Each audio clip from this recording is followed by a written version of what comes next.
बात करते हैं, ध्यान में रखिएगा, चौथा बौद्ध संगीति की बात करेंगे तो कश्मीर में हुआ था। यहाँ पे सबसे महत्वपूर्ण चीजें निकल कर क्या आएगी, तो बौद्ध धर्म दो भागों में विभक्त हो जाता है। एक भाग कौन सा हो जाएगा, एक भाग महायान कहलाएगा और दूसरा भाग क्या होगा, हीनयान हो जाएगा। ठीक है, महायान और हीनयान, इसको ध्यान में रखेंगे। ठीक है, अब यहाँ पे देखिए बौद्ध धर्म के महायान संप्रदाय का आदर्श जो है बोधिसत्व है। ठीक है, ध्यान में बोधिसत्व की बात करेंगे, दूसरे के कल्याण की प्राथमिकता देते हुए अपने निर्माण में विलंब करते हैं। ठीक है, तो एक तो था महायान था, दूसरा क्या था, हिनयान था।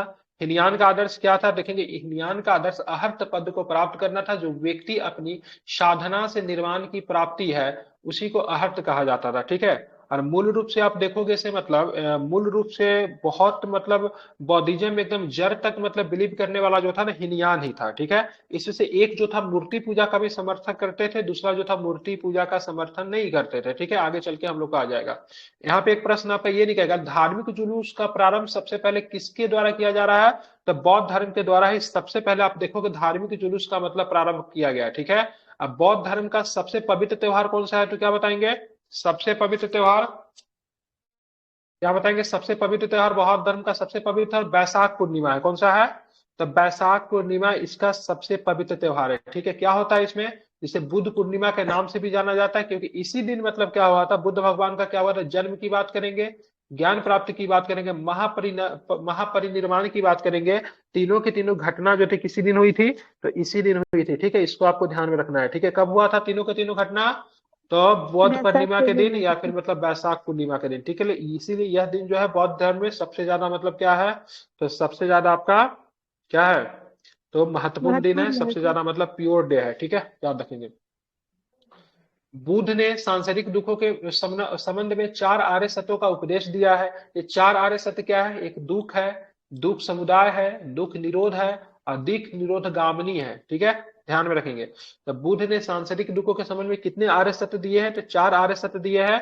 सबसे पहला दुख, फिर जाके दुख समुदाय, फिर जाके दुख निरोध, फिर जाके दुख निरोध गामिनी। ठीक है, इतना आपको ध्यान में रखना है। इन संसारिक दुखों से मुक्ति हेतु बुद्ध ने कितने अष्टांगिक मार्ग के बारे में बात कही है, आठ 8। से। ठीक है, अष्टांगिक मार्ग ही मतलब कितने, 8 प्रकार के होते हैं। क्या होता है इसके लिए, समयक दृष्टि है, समयक संकल्प है, समयक वाणी है, समयक कर्मांत है, समयक आजीव है, समयक व्यायाम है, समयक स्मृति है और समयक मतलब क्या, समाधि है। मतलब अंतिम रूप से क्या है, समाधि ले लेना है। मतलब कहने का मतलब मृत्यु को मतलब प्राप्त होना, ये भी आपका क्या है, तो ये आपका अष्टांगिक मार्ग के अंतर्गत आता है। अब क्या होता है अष्टांगिक मार्ग के देखेंगे, तो बुद्ध के अनुसार अगर बात करेंगे अष्टांगिक मार्गों के पालन करने के उपरांत मनुष्य जो था, मनुष्य में क्या होता है, भव तृष्णा नष्ट हो जाती है। क्या हो जाती है, भव तृष्णा मनुष्य में क्या होती है, नष्ट हो जाती है। डेट मीन मनुष्य के अंदर किसी भी तरह की लालसा मतलब नहीं रहती है। और जब मनुष्य के अंदर जब किसी भी प्रकार की लालसा नहीं रहेगी, तो ऐसे कंडीशन में क्या चीज को प्राप्त कर लेगा, तो निर्वाण को प्राप्त कर लेगा। क्या चीज को प्राप्त कर लेगा, निर्वाण को। निर्वाण। ठीक है, प्राप्त कर लेगा। ठीक है, इसको आपको ध्यान में रखना है। ठीक है, आगे चलेंगे तो आगे क्या प्रश्न है, निर्वाण बौद्ध धर्म का क्या है, परम लक्ष्य है। अंतिम में जाके सबको क्या करना है, निर्वाण की ही प्राप्ति करना है। इसलिए अगर पूछेगा आपसे बौद्ध धर्म का परम लक्ष्य क्या है, तो क्या बताएंगे, निर्वाण करना है। क्या करना, निर्वाण करना। ठीक है, जिसका मतलब क्या होता है, निर्वाण का मतलब क्या होता है, दीपक का बुझ जाना। मतलब क्या होता है, दीपक का बुझ जाना। दैट मीन्स क्या, जीवन मरण चक्र से मतलब क्या होता है, मुक्त हो जाना। क्या हो जाना, जीवन मरण के चक्र से मतलब क्या हो जाना, मुक्त हो जाना। इसी को मतलब कहते हैं निर्वाण कहते हैं। ठीक है, अब बुद्ध ने मतलब निर्वाण को मतलब शरण बनाने के लिए क्या किया है, तो बुद्ध ने निर्माण बात करेंगे, बुद्ध ने निर्माण को सरल बनाने के लिए 10 शीलों पर बल दिया है। सबसे पहला शीला कौन है, तो सबसे पहले अहिंसा होता है, दूसरा सत्य होता है, तीसरा असत्य होता है। असत्य का मतलब क्या होता है, चोरी न करना। क्या होता है सत्य का मतलब, क्या बताएंगे, फिर से बताइए, चोरी न करना। अपिग्रह होता है, अपिग्रह का मतलब क्या होता है, किसी भी प्रकार का संपत्ति का अर्जन नहीं करना। अपिग्रह का मतलब क्या होता है, किसी भी प्रकार का संपत्ति का अर्जन न करना। पांचवा क्या, मद्य सेवन न करना, मतलब शराब नहीं पीना। ठीक है, पांचवा क्या है, शराब नहीं पीना। असमय भोजन नहीं करना, कभी भी कुछ भी खा रहा है ऐसा नहीं करना चाहिए, असमय भोजन नहीं करना। सातवां का क्या है, सुखप्रद बिस्तर पे नहीं सोना, मतलब जो बहुत ही जो मतलब जो सॉफ्ट मतलब जो बिस्तर होगा उस पे नहीं सोना। आठवां नंबर में धन संचय नहीं करना, मतलब संपत्ति को भी जमा नहीं करना है। ठीक है, ध्यान में रखेंगे। उसके बाद बात की स्त्रियों से दूर रहना। ठीक है, मतलब महिलाओं से मतलब क्या करना है, दूर रहना है। ठीक है, नृत्य गान आदि से मतलब दूर रहना। ये अगर ये 10 बात की 10 शील का प्रयोग करने के बाद मनुष्य जो होगा निर्वाण को मतलब क्या होगा, प्राप्त होगा। ठीक है, अब यहाँ पे देखेंगे इसमें से शुरू का मतलब पांच को जो था ना, ये पांच ये गृहस्थ के लिए, मतलब बुद्ध धर्म को कौन अपनाते थे? गृहस्थ भी गृहस्थ अपनाते थे। ज्यादातर अपने। और अब बात करेंगे भिक्षु भी अपनाते थे। तो शुरू का मतलब पांच गो था गृहस्थ के लिए, मतलब एकदम करना था, शुरू को पांच का गृहस्थ के लिए करना था। बाकी दसों किसको लिए करना था? भिक्षु के लिए दसों करना था। मतलब शुरू का मतलब अहिंसा, सत्य, असत्य, अपिग्रह और मद्य सेवन न करना। ठीक है, ये शुरू का मतलब पांच जो था किसके लिए था? जो गृहस्थ है उनके लिए करना था। बाकी असमय भोजन न करना, ठीक है, सुख पर बिस्तर पे न सोना, धन संचय न करना, स्त्रियों से दूर न रहना, नृत्य गान आदि से दूर रहना, ये नहीं फॉलो करना था। किनको? जो गृहस्थ जो थे उनको नहीं फॉलो करना था, क्योंकि जो गृहस्थ बनेंगे तो विवाह तो करेंगे ही, ठीक है, नृत्य गान भी आ ही जाएगा, धन संचय करेंगे ही अपना परिवार के लिए, सुखप्रद बिस्तर पे सोएंगे ही, भोजन कभी भी कर सकते हैं। तो गृहस्थ के लिए अंतिम वाला मतलब फॉलो नहीं करना था पांच को, ऊपर का मतलब पांच फॉलो कर लेना था। बाकी गृहस्थ का मतलब काम जो था चल जाता है, ठीक है। जबकि भिक्षु के लिए मतलब क्या करना था? दसों सील को मानना मतलब क्या था? अनिवार्य था, ठीक है, ध्यान में रखेंगे, भूलेंगे तो नहीं। नहीं सर। हाँ, एक मिनट। अरे चैनल ज्वाइन कर लीजिए, चैनल में इसका लिंक डाला हुआ है, ठीक है। सभी लोग क्या कीजिए, चैनल जो दिया हुआ है ग्रुप में उसको सब लोग ज्वाइन कर लीजिए, ठीक है। चैनल में आपको इसका पीडीएफ मिल जाएगा, ढूंढेंगे उसी में होगा। और बिहार दरोगा का सेट भी डाला हुआ है, सभी लोग सेट लेके 30 को सेट में डाल दिया हूँ, 3000 क्वेश्चन आपके पास एग्जाम से पहले, उसको एक बार बना लीजिएगा, ठीक है। मैं उसका डिस्कशन भी करा दूंगा। बुद्ध ने मतलब किस मार्ग का मतलब उपदेश दिया था? मध्यम मार्ग। क्या? मध्यम मार्ग का उपदेश दिया। बुद्ध ने किस मार्ग का उपदेश दिया? तो मध्यम मार्ग का उपदेश। आज आप लोग मध्यम साथ मार्ग। दीजिए, आप लोग से प्रॉमिस है, आज पूरा ये एनसीईआरटी बोल रहा हूँ, ये पूरा खत्म कर दूंगा, ये एनिसेंट खत्म कर दूंगा, ठीक है। और कल से हम लोग शुरू करेंगे कौन सा हिस्ट्री? तो कल से हम लोग शुरू करेंगे मॉडर्न, ठीक है।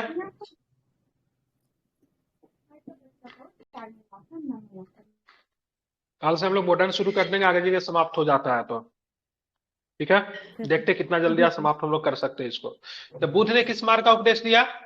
मध्यम मार्ग। मध्यम मार्ग मध्य मार्ग। बिल्कुल। अनिश्वरवाद के संबंध में बौद्ध एवं जैन धर्म में समानता। अनिश्वरवाद क्या होता है? दोनों के दोनों ईश्वर में विश्वास नहीं करते थे, ठीक है। ये आपको बौद्ध एवं जैन धर्म में समानता क्या देखने को मिलती है? अनिश्वरवाद में देखने को मिलती है। बौद्ध एवं जैन धर्म में समानता आपको देखने को मिलती है, ठीक है। जातक कथाएं प्रदर्शित करती है कि बोधिसत्वों का अवतार मनुष्य के रूप में भी हो सकता है, अर्थात पशुओं के रूप में भी, ठीक है। जातक कथा में पता चलता है बोधिसत्वों का अवतार जो है मनुष्य के रूप में हो सकता है या फिर पशु के रूप में भी हो सकता है, ठीक है, ध्यान में रखेंगे। बोधिसत्व के रूप में पूर्ण जन्मों के दीर्घ श्रृंखला के अंतर्गत बुद्ध ने शाक्य मुनि के रूप में अपना अंतिम जन्म प्राप्त किया है। मतलब बुद्ध का मतलब शाक्य मुनि के रूप में इनका जन्म हो चुका है, ठीक है। और किसे मतलब शाक्य मुनि कहा गया था? गौतम बुद्ध को सर। बिल्कुल ठीक है, ध्यान में रखेंगे। शाक्य मुनि एक और को भी कहा जाता है, हुएनसोंग को भी शाक्य मुनि कहा गया था ना। हाँ? हुएनसोंग को कहा गया था ना सर, शाक्य मुनि हुएनसोंग को। जी यात्रियों सर, यात्रियों राजकुमार का राजकुमार और शाक्य मुनि बोला गया था। उसको भी कहते हैं, ठीक है, ध्यान में। किंतु इसके उपरांत मैत्रेय तथा अनाम, ठीक है, बुद्ध की अवतरित होना शेष है। तभी बुद्ध भगवान जो अवतार जो लेंगे, किसका अवतार ले सकते हैं? तो मैत्रेय नामक अवतार अभी बुद्ध भगवान का लेना शेष है, ठीक है। उसके बाद भी बहुत सारा अवतार ले सकते हैं, लेकिन अभी फिलहाल मैत्रेय नामक मतलब बात करेंगे, अभी उनका अवतार लेना मतलब क्या है? शेष है, ठीक है, ध्यान में रखेंगे। अब आगे चलेंगे। सर्वाधिक बुद्ध मूर्तियों का निर्माण किस शैली में हुआ? कई बार ये प्रश्न पूछा है। गंधार शैली में सर्वाधिक, सर। बिल्कुल ठीक है, मथुरा शैली में हुआ। किसमें हुआ है क्या बताएंगे? सर्वाधिक बुद्ध मंदिरों का निर्माण किस शैली में हुआ? मथुरा शैली में हुआ। किस शैली में हुआ है? मथुरा शैली में। लेकिन बात करेंगे बुद्ध की प्रथम, सॉरी सॉरी, गंधार शैली में। किसमें? गंधार शैली में, ठीक है। लेकिन बुद्ध की प्रथम प्रतिमा संभवतः किस कला में बनी है? तो मथुरा कला में बनी है। किसमें बनी है? मथुरा कला में बनी है। अगर पूछा जाएगा बुद्ध की प्रथम प्रतिमा बताइए किस कला में बनी है, तो क्या बताएंगे? मथुरा कला में। मथुरा कला की। मथुरा कला में, ठीक है। सर्वाधिक बुद्ध मूर्तियों का निर्माण किस शैली में हुआ है, तो क्या बताएंगे? गंधार शैली। गंधार शैली में। गंधार शैली में, ठीक है, ध्यान में रखेंगे। अब यहाँ पे देखेंगे तिब्बत में, भूटान में, ठीक है, एवं पड़ोसी देशों में बौद्ध धर्म का प्रचार पदम संभव ने किया। इसको क्या? गुरु ऋण 5 ने किया, ठीक। गुरु ऋण 5 इनको पद संभव कहते हैं। इन्होंने मतलब तिब्बत में, भूटान में, पड़ोसी देशों में बौद्ध धर्म का प्रचार किया। इस संबंध में बौद्ध धर्म में ब्रजयान शाखा से था। इनका संबंध किस शाखा से था? पद संभव का संबंध किस शाखा से था, तो क्या बताएंगे, ब्रजयान शाखा था, ठीक है। और इनकी जो है 123 फीट की ऊंची मूर्ति हिमाचल प्रदेश रेवाल झील में मिलती है। कहाँ मिलती है आपको, हिमाचल प्रदेश के रेवाल झील में इनकी 123 फीट की मतलब ऊंची मूर्ति आपको देखने को मिल जाती है, ठीक है। भारत में उपासना की जाने वाली प्रथम मूर्ति संभवतः किसकी थी, बुद्ध की। भगवान बुद्ध जो थे, ठीक है, मूर्ति पूजा के मतलब समर्थन करते थे या फिर विरोध करते थे, बौद्धिज्म में मूर्ति पूजा का विरोध किया गया कि समर्थन किया गया है, समर्थन सर, विरोध की नहीं, विरोध किया गया, क्या किया गया, विरोध किया गया है, ठीक है। लेकिन सबसे अधिक और सबसे पहला मूर्ति जो बात करेंगे बुद्ध भगवान का ही बना है, ठीक है, सबसे अधिक। स्तूप की बात करेंगे, वैदिक काल में स्तूपा क्या होता था, समाधान टीला होता था जिसके नीचे मतलब क्या करेंगे, दफनाया जाता था, ठीक है, क्या होता था, समाधान होता था, ठीक है। स्तूपा जैसे मृतकों के अवशेष और राख को रखा जाता था, क्या रखा जाता है इसमें, मृतकों के अवशेष और राख को मतलब क्या होता था, इसमें रखा जाता था, किसमें, स्तूपा में, किसमें, स्तूपा में, ठीक है। जबकि बिहार क्या होता था, रहने का जगह होता था, क्या होता, बिहार रहने का जगह होता था, ठीक है, ध्यान में रखेंगे। जहां पे लोग रहते थे, बौद्ध भिक्षु रहते थे, उसको क्या बोलते थे, बिहार बोलते थे। और इसी रहने की वजह से बिहार का नाम भी बिहार पड़ गया, ठीक है। अशोक के शासनकाल में स्तूप कला अपने चरम उत्कर्ष पे पहुंच जाती है। और उसके समय में राज्यकाल के दौरान कितने स्तूप बनाए गए थे, लगभग 84,000 स्तूप जो थे बने थे, ठीक है। ध्यान में रखें कितने बने थे, 84,000 स्तूप जो थे बने थे, ठीक है। अब यहाँ पे ताबो मठ आपको कहाँ देखने को मिलेगा, ताबो मठ आपको किस राज्य में देखने को मिलेगा, हिमाचल प्रदेश में। कहाँ पे देखने को मिलेगा, हिमाचल पे। ताबो मठ की बात करेंगे तो गांव का नाम ही तबो है, तबो जो है स्पीति घाटी में गांव पड़ती है, हिमाचल प्रदेश में आपको ताबो मठ आपको देखने को मिलेगा। नामग्याल मठ कहाँ देखने को मिलेगा, नामग्याल मठ बताइए जल्दी जल्दी। हिमाचल प्रदेश, बिल्कुल हिमाचल प्रदेश में आपको नामग्याल मठ आपको देखने को मिलेगा, ठीक है, ध्यान में रखें। कहाँ पे देखने को मिलेगा, नामग्याल मठ आपको हिमाचल प्रदेश के धर्मशाला में। हेमिस मठ कहाँ पे देखने को मिलेगा, हेमिस मठ लद्दाख में। और लद्दाख में इसी मठ के द्वारा एक फेस्टिवल मनाई जाती है, उस फेस्टिवल को क्या बोलते हैं, हेमिस फेस्टिवल बोलते हैं ना। चलिए थिकसे मठ कहाँ पे दिखेगी, थिकसे मठ बताइए, थिकसे मठ, एक मठ से प्रश्न आएगा, ठीक है, शाम से सोते हैं। लद्दाख में दिखेंगे थिकसे मठ। सासुर मठ कहाँ पे दिखेगा, सासुर मठ लाहौल स्पीति में दिखेगी, हिमाचल प्रदेश में, ठीक है। मिंड्रालिंग मठ कहाँ पे दिखेगा, मिंड्रालिंग मठ क्या बताएंगे, उत्तराखंड, देहरादून में दिखेगी, उत्तराखंड में मिंड्रालिंग, ठीक है। रूमटेक मठ कहाँ पे दिखेगा, रूमटेक मठ गंगटोक में दिखेगी, सिक्किम में रूमटेक दिखेगी। तवांग मठ कहाँ पे दिखेगा, तवांग मठ क्या बताएंगे, तवांग मठ अरुणाचल प्रदेश, बिल्कुल अरुणाचल प्रदेश में दिखेगी, ठीक है। उसके बाद नाम डार्लिंग मठ कहाँ पे दिखेगी, नाम डार्लिंग मैसूर में, कर्नाटक में मैसूर में आपको नाम डार्लिंग दिखेगी, ठीक है। बोधि मंडा मठ कहाँ पे दिखेगी, बोधि मंडा मठ बोध गया बिहार में दिखेगी, ठीक है। तो ये सारे के सारे मठ है, एक बार इसको फिर से देख लीजिए, आपको स्क्रीन पे दिख रहा है, इसको आप लोग याद कर लीजिएगा, ठीक है। वैदिक परंपरा से प्रेरित स्तूपों को बौद्धों द्वारा लोकप्रिय बनाया गया। बुद्ध के मृत्यु का बुद्ध के शरीर को कितने अवशेषों में भाग करके विभाजित करके स्तूपों को नीचे रख दिया गया, कितने भागों में, 8 भागों में, ठीक है। स्तूपों को 5 श्रेणी में वर्गीकृत किया जाता था। सबसे पहले अवशेष स्तूप होता था, इसमें क्या होता था, जिसमें बुद्ध और अन्य धार्मिक व्यक्तियों के अवशेष रखे जाते, जैसे सांची का स्तूप जो है, ठीक है। एक होता था वस्तु स्तूप होता था, वस्तु स्तूप में क्या होता था, जिसमें बुद्ध या उनके शिष्यों से संबंधित वस्तुएं रखी जाती थी। जैसे वैशाली का स्तूप क्या वस्तु स्तूप है, जैसे ये लोग अपने जीवन में जिस वस्तु का प्रयोग करते थे वह चीजें उसमें रखी जाती थी। उसके बाद होता है स्मारक स्तूप होता है, क्या होता है, जो बुद्ध और उनके शिष्यों के जीवन की घटनाओं को याद करने के लिए बनाए जाते हैं। जैसे श्रीलंका के अरुणाधापुरम का अनुरूप जो है सॉरी स्तूप जो है क्या, स्मारक स्तूप है। उसके बाद प्रतीकात्मक स्तूप होता है, जो बौद्ध धर्म शास्त्र में विभिन्न पहलुओं के प्रतीक के रूप में अपनाया गया। लेह का स्तूप क्या है, प्रतीकात्मक स्तूप है, ठीक है। उसके बाद अंतिम वाला क्या, मन्नत स्तूप है, जो यात्रियों के उपलक्ष्य में आध्यात्मिक लाभ को प्राप्त करने के लिए बनाया जाता है, तो मन्नत स्तूप है। तो स्तूपा के कितने प्रकार, 5 प्रकार। कौन कौन सा प्रकार आप लोग नाम बोलिए, अवशेष स्तूप, वस्तु स्तूप, स्मारक, प्रतीकात्मक और मन्नत। और क्या आप लोग कहानी सुनने आए क्या, सब आदमी बोलिए, माइक खोलिए। कितने प्रकार के स्तूप, 5 प्रकार सर, 4 प्रकार के सर। कौन कौन, अवशेष स्तूप क्या होता था, बौद्ध भिक्षु के उसमें अवशेष रखे जाते धार्मिक थे। है। वस्तु स्तूप में क्या होता था, उनके वस्तु को रखते थे। स्मारक जी स्तूप में सर। उनकी जीवन घटनाओं को याद करने के लिए बनाया जाता था। प्रतीकात्मक स्तूप में उनके प्रतीक के लिए बनाया जाता था, ठीक है। अब मन्नत जी स्तूप सर। की बात करेंगे तो यात्राओं के उपलक्ष्य में मन्नत स्तूप बनाया जाता है, ठीक है। 5 प्रकार के स्तूप। अशोक के द्वारा बनाए गए स्तूपों में सबसे प्रसिद्ध स्तूप कौन सा है, क्या बताएंगे? सांची। बिल्कुल सांची के स्तूप है, ठीक है। उत्तर प्रदेश के पिपरहवा में स्तूप जो है सबसे प्राचीनतम स्तूप है। उत्तर प्रदेश के पिपरहवा में जो स्तूप जो है वो सबसे प्राचीनतम स्तूप है, ठीक है, ध्यान में रखेंगे। स्तूप आमतौर पर अवशेषों का निपेक्षागार होता है। स्तूप में मुख्यतः क्या रखे जाते थे? अवशेष रखे जाते थे, ठीक है।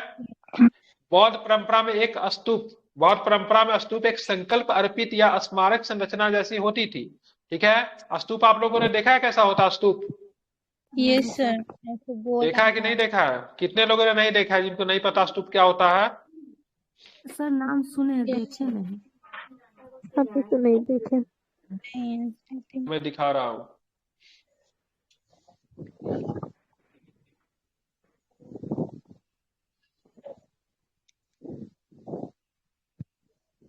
दिखा रहा है आप लोगों को, रुकिए।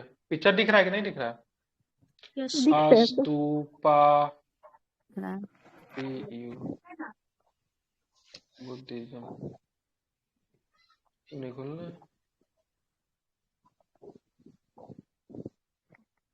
नेट से कनेक्ट है भाई।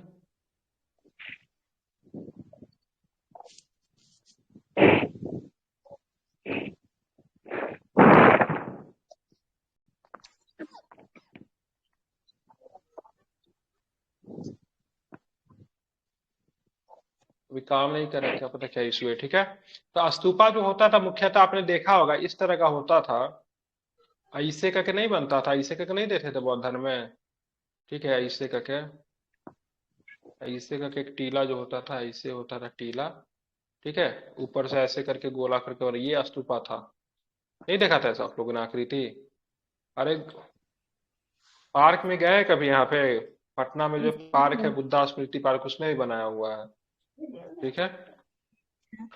यहाँ पे और क्या प्रश्न है तो उसको भी जरा देखते हैं। तो भाजा गुफाएं ईसा पूर्व दूसरी शताब्दी के दौरान निर्मित 22 चट्टाने को काटकर बनाई गई गुफाओं का एक समूह है। ये महाराष्ट्र के लोनेवाला के पास पुणे जिले में स्थित है। यह हीनयान बौद्ध संप्रदाय से संबंधित है। गुफा के कई नेट गया क्या, मतलब पिक्चर गया क्या सर? Yes screen sir. नहीं दिख रहा है। एक मिनट,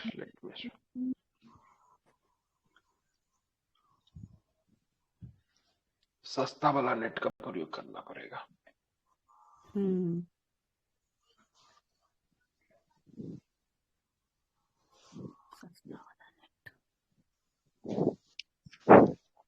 देखिए पिक्चर भेज रहा हूँ, ये स्तूपा थी, ठीक है। देखिए दिखा? जी सर। दिखा? यही स्तूपा थी। अच्छा।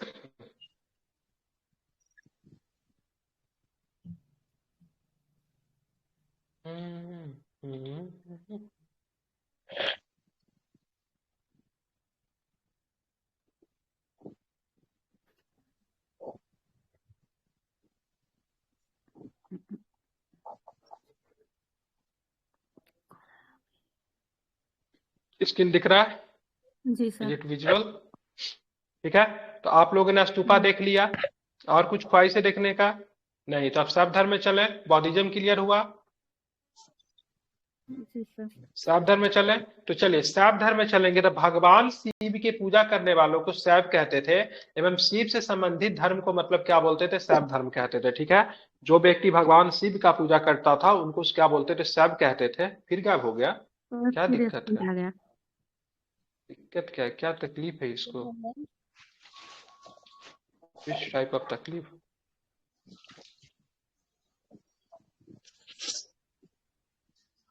दिखा? यस सर, दिखता है। रुकिए, मैं इसका तकलीफ को ठीक करते हैं।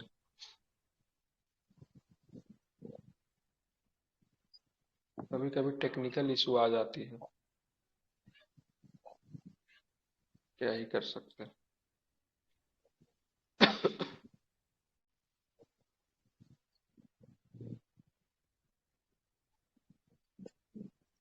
ठीक है। जी सर। अच्छा, तो यहाँ पे मैंने क्या बताया, भगवान बात करेंगे, शिव, शिव को जो पूजा जो करते थे उनको शैव बोलते थे, और उनसे संबंधित जो धर्म जो होता था उसको क्या बोलते थे, शैव धर्म कहते थे। ठीक है। शिवलिंग उपासना का प्रारंभिक अगर बात करेंगे, शिवलिंग का उपासना का प्रारंभिक पुरातात्विक साक्ष्य कहाँ से आपको देखने को मिलता है, तो हड़प्पा सभ्यता की संस्कृति से आपको देखने को मिलता है। वहां पे शिवलिंग की पूजा की गई थी ना, देखा था ना आप लोगों ने, पढ़ा था पीछे भी। ऋग्वेद में शिव के लिए किस नाम का उल्लेख आपको देखने को, ऋग्वेद में शिव के लिए किस नाम का उल्लेख है, क्या बताएंगे, रुद्र नाम का उल्लेख है। ठीक है। अथर्ववेद में शिव को भव, सर्व, पशुपति एवं भूपति कहा गया है। ठीक है। तो भूपति शब्द भी होगा अथर्ववेद में शिव के लिए प्रयोग हुआ है। ठीक है। लिंग पूजा का पहला स्पष्ट वर्णन कहाँ पे मिलता है आपको, लिंग पूजा का पहला स्पष्ट पुराण मत्स्य पुराण में। ठीक है, ध्यान में, मत्स्य पुराण जो है सबसे प्राचीनतम एवं क्या है, प्रमाणिक है। ठीक है, ध्यान में रखेंगे। महाभारत के अनुशासन पर्व, ठीक है, महाभारत के अनुशासन पर्व में भी लिंग पूजा का आपको वर्णन आपको देखने को मिलता है। ठीक है। रुद्र के रूप में, रुद्र के पत्नी के रूप में पार्वती का नाम, ठीक है, तैतरई आरनायक में मिलता है। कहाँ पे मिलता है, तैतरई आरनायक में। ध्यान में रखिएगा, रुद्र के पत्नी के रूप में पार्वती का नाम आपको देखने को मिलता है। ठीक है। चलिए, शिव की पत्नी का सौम्य रूप में पद्मा, ठीक है, पार्वती, उमा, गौरी एवं भैरवी है। ठीक है, ध्यान में रखेंगे। वामन पुराण में शैव की संप्रदाय की 4 संख्या बताई गई, जिसमें क्या, पाशुपत, पहला क्या है, ये सारे के सारे क्या है, शैव संप्रदाय, पाशुपत, कपालिक, बहुत खतरनाक होता है कपालिक वाले। ठीक है। कालामुख है, एक होता है लिंगायत होता है, जो कि दक्षिण भारत में क्या है, बहुत अधिक आपको प्रचलित है, दक्षिण भारत में क्या है, लिंगायत। ठीक है। सारे को याद रखेंगे, पाशुपत हो जाएगा, कपालिक हो जाएगा, कालामुख हो जाएगा, और क्या होगा, लिंगायत होगा। ये सारे के सारे कौन है, सारे के सारे कौन है, ये तो शैव संप्रदाय है। ठीक है। अब हम लोग आते कुछ संप्रदाय, आजीवक संप्रदाय के संस्थापक का नाम बताइए, क्या है, आजीवक के संप्रदाय के संस्थापक, बहुत सुंदर। ठीक है, मखली पुत्र गोसाल। घोर अक्रियावादी के कौन है, घोर अक्रियावादी का क्या बताएंगे, वेरी गुड, पूरन कश्यप। ठीक है। यदृच्छावाद का मतलब कौन है, तो क्या बताएंगे, आचार्य अजीत, बहुत सुंदर। भौतिकवादी के कौन है, भौतिकवादी के पकूद कच्चायन, क्या नाम है, पकूद कच्चायन, बहुत सुंदर। अनिश्चयवादी के कौन है, अनिश्चयवादी के संजय बेट्ठू, बहुत सुंदर, संजय बेठलपुत्र की बात करेंगे, ध्यान में इसको रखिएगा, क्या संजय बेठलपुत्र का नाम आप लोग ध्यान में रखेंगे। ठीक है, फिर से बता रहा हूँ, आजीवक के कौन है, तो क्या बताएंगे, मखली पुत्र गोसाल। घोर क्रियावादी के कौन है, क्या बताएंगे, पूरन कश्यप। ठीक है। इच्छावाद के कौन है, तो क्या बताएंगे, आचार्य अजीत। बिल्कुल, आचार्य अजीत, बहुत। भौतिकवादी के कौन है, तो क्या बताएंगे, भौतिकवादी के पकूद कच्चायन। ठीक है। अनिश्चयवादी के कौन है, तो संजय बेट्टलपुत्र। ठीक है। सारे को आप लोग क्या कीजिए, याद कीजिए। ठीक है। बात करेंगे शैव संप्रदाय की 4 संख्या किसमें बताई गई, वामन पुराण में बताई गई। चारों संप्रदाय के नाम एक बार ले लीजिए अच्छे से। बिल्कुल, पाशुपत हो गया, कपालिक हो गया, कालामुख हो गया, लिंगायत हो गया। कपालिक वाले जो थे ना, मनुष्य के खोपड़ी में भोजन करते थे और आश्रम में रहते थे, और चिता पे मतलब ना भस्म का मतलब वो करते थे। ठीक है। ये कपालिक वाला बड़ा डेंजरस थे, नीचे में भी कहीं दिया भी होगा, उसमें मैंने बता दिया। ठीक है। बिल्कुल, आप देखेंगे पाशुपत संप्रदाय शैव संप्रदायों में सर्वाधिक प्राचीन संप्रदाय है। अगर पूछेंगे शैव संप्रदाय में सबसे प्राचीन संप्रदाय कौन है, तो क्या बताएंगे, पाशुपत। बिल्कुल, क्या बताएंगे, पाशुपत हो जाएंगे। क्या हो जाएगा, पाशुपत हो जाएगा। क्या हो जाएगा, पाशुपत। जो भी लोग नए लोग हैं, चैनल को ज्वाइन करते जाइए, चैनल का लिंक नीचे दिया हुआ है। सारी इन्फॉर्मेशन आपको इसी चैनल के माध्यम से मिलेगी, पीडीएफ यहीं पे आपको मिलेगी। ठीक है। चलिए, बात करें भगवान शिव के कितने अवतारों में से एक माना गया है, बात करें। यहाँ पे सबसे पहले पाशुपत संप्रदाय के संस्थापक कौन थे, पाशुपत संप्रदाय के संस्थापक कौन थे, ललुकिस, क्या नाम है इनका, ललुकिस था। क्या नाम था इनका, ललुकिस था। ठीक है। जिसे भगवान शिव के 18 अवतारों में से एक अवतार माना गया है। ठीक है। यहाँ पे जो व्यक्ति जो था पाशुपत संप्रदाय को जो मानता था, उनके अनुयायी को क्या बोला जाता था, पंचार्थी। क्या बोला जाता था, उसको पंचार्थी कहा जाता है। ठीक है। पाशुपत संप्रदाय के अनुयायियों को क्या कहते थे, पंचार्थी कहते थे। क्या कहते थे, पंचार्थी कहते थे। इस मत का प्रमुख सैद्धांतिक सूत्र क्या है, इस मत पाशुपत के प्रमुख सूत्र। सैद्धांतिक सूत्र को बोलते थे पाशुपत सूत्र। ठीक है, ध्यान में रखेंगे। पूछेंगे श्री पंडित, सीकर पंडित का संबंध किस संप्रदाय से थे, क्या बताएंगे? तो पाशुपत संप्रदाय के आचार्य थे। कौन थे? सीकर पंडित। क्या नाम है? श्रीकर पंडित का संबंध किससे था? शैव धर्म के पाशुपत संप्रदाय के आचार्य होने का इनको गौरव प्राप्त था। ठीक है, ध्यान में रखेंगे। यहाँ पे देखिए कपालिक संप्रदाय के इष्ट देव कौन थे? भैरव थे। कौन थे? भैरव। भैरव थे। इस संप्रदाय के प्रमुख कौन थे? तो श्रीशैल थे। क्या नाम थे? श्रीशैल थे। कपालिक के श्रीशैल, तो पाशुपत के कौन हो जाएंगे? पाशुपत के प्रमुख लकुलस। क्या नाम था उनका? पाशुपत का क्या था? लकुलिस। क्या नाम था उनका? लकुलिस। कपालिक का भैरव, सॉरी भैरव थे, इनका इष्ट देव भैरव था। इस संप्रदाय का प्रमुख का श्रीशैल। कलामुख संप्रदाय के अनुयायियों को शिव पुराण में महाव्रतधर कहा गया। इस संप्रदाय के लोग नर कपाल में भोजन करते थे, जल तथा सुरापान करते थे, साथ ही अपने शरीर पे चिता का भस्म क्या करते थे? मलते थे। ठीक है, और रहते थे कहाँ थे ये लोग? शमशान घाट में रहते थे। ठीक है, ध्यान में रखेंगे। बात करें लिंगायत संप्रदाय कहाँ पे प्रचलित है? दक्षिण भारत में प्रचलित है। कहाँ पे प्रचलित है लिंगायत संप्रदाय? दक्षिण भारत में प्रचलित है। ठीक है, इन्हें जंगम भी कहा जाता है। लिंगायत संप्रदाय का दूसरा नाम क्या है? जंगम। क्या बोलते हैं इनको? जंगम भी कहा जाता है। इस संप्रदाय के लोग शिवलिंग की उपासना करते हैं। किसकी उपासना करेंगे इस संप्रदाय के लोग? तो शिवलिंग की उपासना करेंगे। ठीक है, ध्यान में रखेंगे। शून्य संपादन है लिंगायतों का प्रमुख धार्मिक केंद्र है। ठीक है, धार्मिक ग्रंथ है। तो लिंगायत का प्रमुख धार्मिक ग्रंथ का नाम क्या है? शून्य संपादन है। क्या नाम है? शून्य संपादन है। ठीक है, ध्यान में आप लोग रखेंगे। बसव पुराण में लिंगायत संप्रदाय के प्रवर्तक कौन थे? बसव पुराण में लिंगायत संप्रदाय के प्रवर्तक अल्लभ प्रभु। क्या नाम था उनका? अल्लभ प्रभु। तथा उनके शिष्य को क्या बताया गया है? बासव बताया गया। क्या बताया गया है? बासव। बसव पुराण में लिंगायत संप्रदाय के प्रवर्तक कौन थे? तो यहाँ पे अल्लभ प्रभु थे। ठीक है, ध्यान में रखेंगे। तो यहाँ पे उनके शिष्य को जो बात करेंगे, जो बसव जो लिंगायत के जो शिष्य जो होंगे उनको क्या बताया? बासव बताया गया। इस संप्रदाय को वीरशिव संप्रदाय भी कहा जाता है। ठीक है, अभी लिंगायत संप्रदाय जो था ना, जब भी कर्नाटक में चुनाव होता है दक्षिण भारत में, बड़ा चर्चा में चला जाता है। इसलिए हमारा मेंस का भी प्रश्न बनता है। बासव एवं उनका भतीजा चन्ना, क्या नाम था? बासव एवं उनका भतीजा चन्ना बासव ने कर्नाटक के कलचुरी राजाओं के दरबार में रहते थे। जैनों के साथ कठिन संघर्ष के उपरांत उन्होंने अपने मत की स्थापना की। उन्होंने जाति प्रथा का कड़ा विरोध किया, उपवास, प्रीति भोज, तीर्थ यात्रा एवं बलि प्रथा को अस्वीकार किया, बाल विवाह का विरोध किया और विधवा विवाह की अनुमति दी। ठीक है, ध्यान में रखेंगे। इसी तरह कर्नाटक में जो था लिंगायत समुदाय काफी अधिक, मतलब कर्नाटक में क्या हो गया? तो पॉपुलर हो गया। ठीक है, ध्यान में रखेंगे।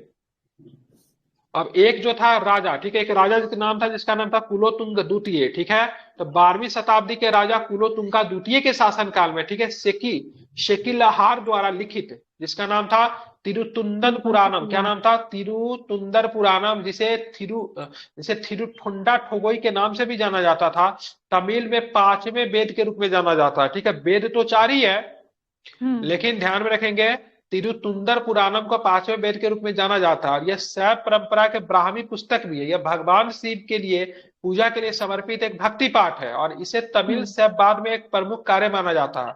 यह पाठ तमिलनाडु में भगवान शिव के भक्तों द्वारा व्यापक रूप से पढ़ा और सुनाया जाता है। इसे तमिलनाडु में शैव परंपरा के अनुयायियों के लिए आध्यात्मिक ज्ञान एक महत्वपूर्ण स्रोत माना जाता है। यह तमिल शैववाद में विविध कवियों, ठीक है, 63 नैनारों की कहानियों के बता। नैनार संतों की संख्या कितनी? नैनार 63। ठीक है, अलवारों की संख्या कितनी? अलवारों की संख्या 12। अलवारा की कितनी? अलवार 12। अलवार कितना हो जाएगा? 12। नैनार कितना हो जाएगा? 63। नैनार का संबंध शैव धर्म से, अलवार का संबंध वैष्णव धर्म से। ठीक है, जो कि आगे निकल कर आएगा ये। ठीक है, तो यहाँ पे मैंने कुछ चीजें आपको ऊपर में बताई। जैसे सबसे पहले पाशुपत पूछा जाएगा तो उसके जो संस्थापक लकुलस हो जाएंगे। ठीक है, ध्यान में रखेंगे। उसके बाद अगर आपसे पूछा जाएगा कपालिक, अगर पूछा जाएगा तो उसका क्या हो जाएगा? श्रीशैल हो जाएगा।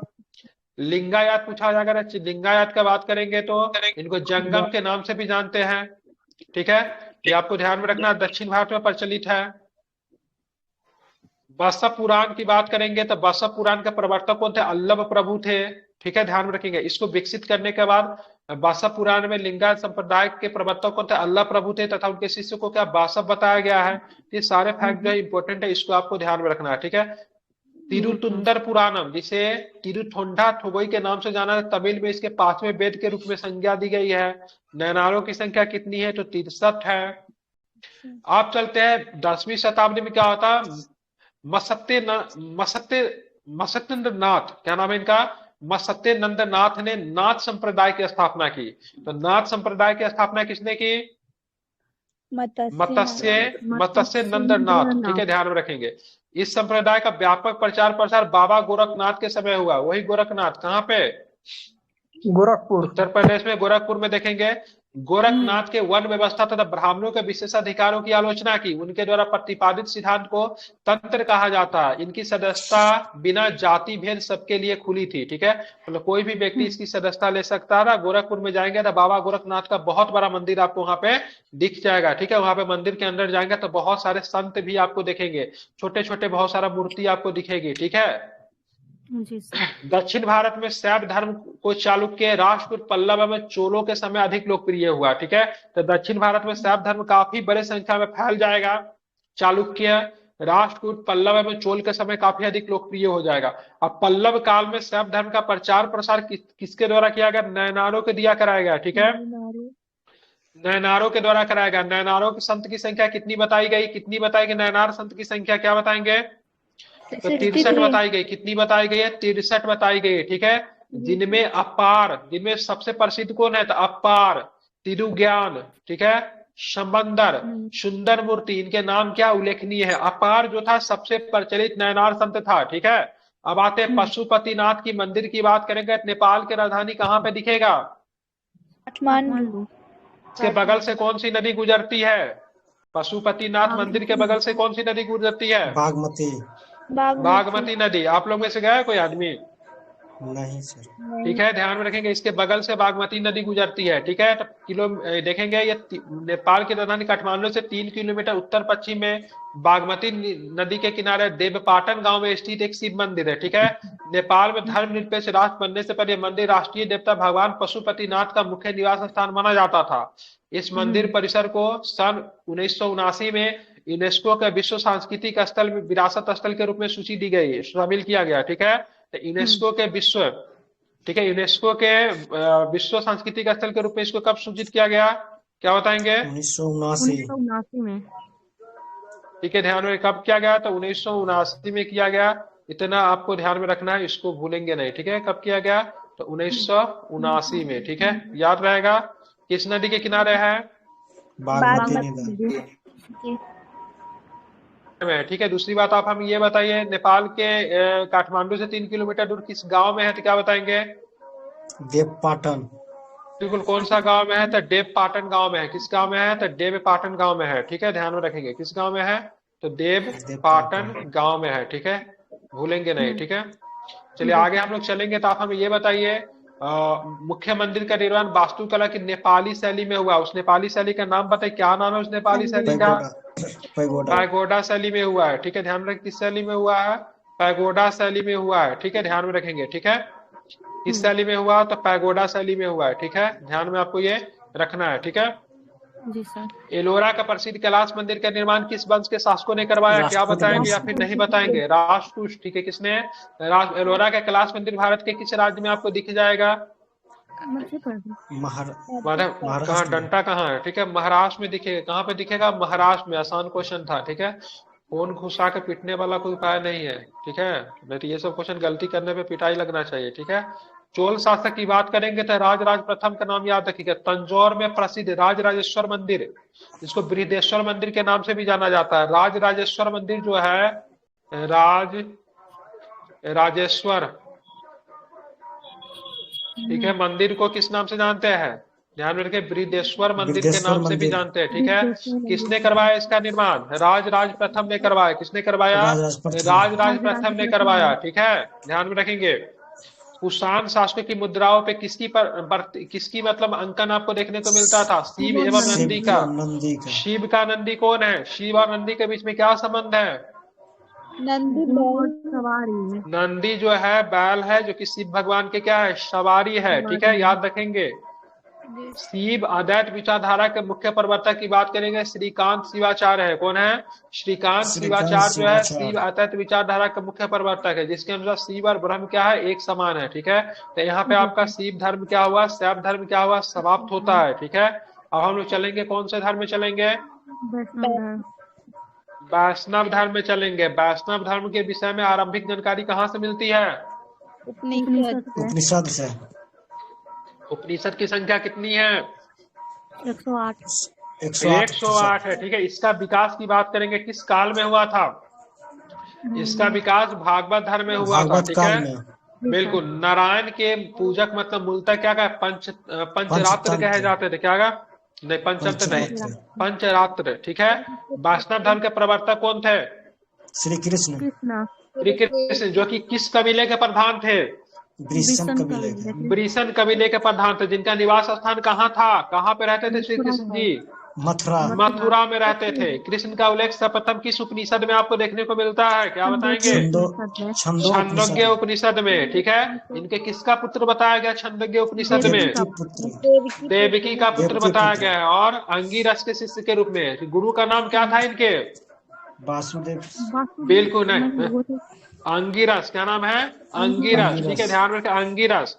अंगिरस जो थे इनके गुरु का नाम थे। गुरु से जब शिक्षा लेने जाते हैं तो एक दिन में ही गुरु से सब कुछ सीख जाते हैं। गुरु को सिखाने के लिए दूसरा दिन कुछ रहता नहीं। हम भी चाहते हैं आप लोग एक दिन में सीख जाए। ठीक है, तो ये तो यहाँ पे ध्यान में रखेंगे। ठीक है, क्या? अंगिरस। ठीक है, आप यहाँ पे बात, यहाँ पे देवकी पुत्र के नाम से आपको कहाँ पे इनका उल्लेख मिलता है? तो छांदोग्य उपनिषद में। छंदो लेकिन उपनिषद में। वासुदेव कृष्ण का पहला अभिलेखी जो बात करेंगे तो बेसनगर स्तंभ अभिलेख में पाया जाता है। ठीक है, कौन सा? बेसनगर देशनगर। स्तंभ अभिलेख में इनका वासुदेव कृष्ण का पहला उल्लेख पाया जाता है। ठीक है, किस राजा, क्या नाम है उस राजा का? यमन राजकुमार का क्या नाम था? हेलोडोरियस नाम है, जिससे बेसनगर अभिलेख संबंधित है। विष्णु का 10 अवतार का उल्लेख किस पुराण में मिलता है? किस पुराण में विष्णु के 10 अवतार का? मत्स्य बिल्कुल, पुराण। मत्स्य पुराण। इसमें से एक अवतार जो कुर्मु अवतार है, बराह अवतार है, नृसिंह अवतार है, वामन अवतार। मनुष्य के रूप में पहला अवतार कौन सा?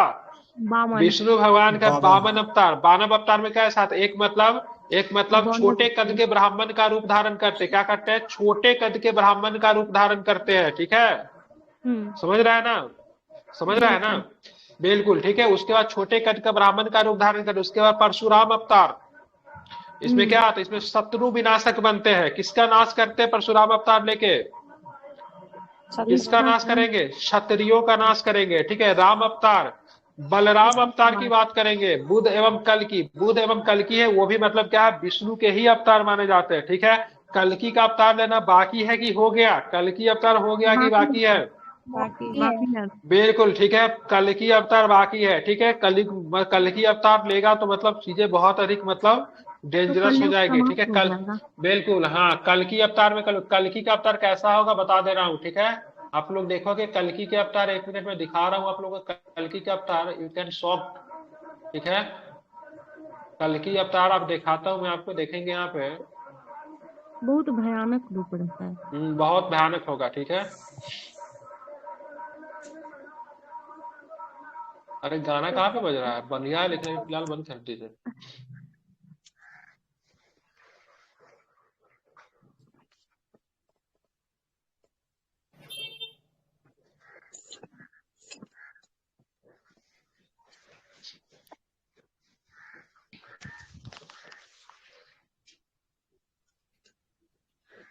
ये अवतार देख रहे हैं ना, ये अवतार जो है इनका कल्कि अवतार होगा। ठीक है, बहुत ही ज्यादा डेंजरस अवतार होगा। नहीं दिख रहा है? नहीं, अरे दिखना चाहिए, अभी भी नहीं दिखा। नहीं सर, लूसेंट तो दिख रहा है।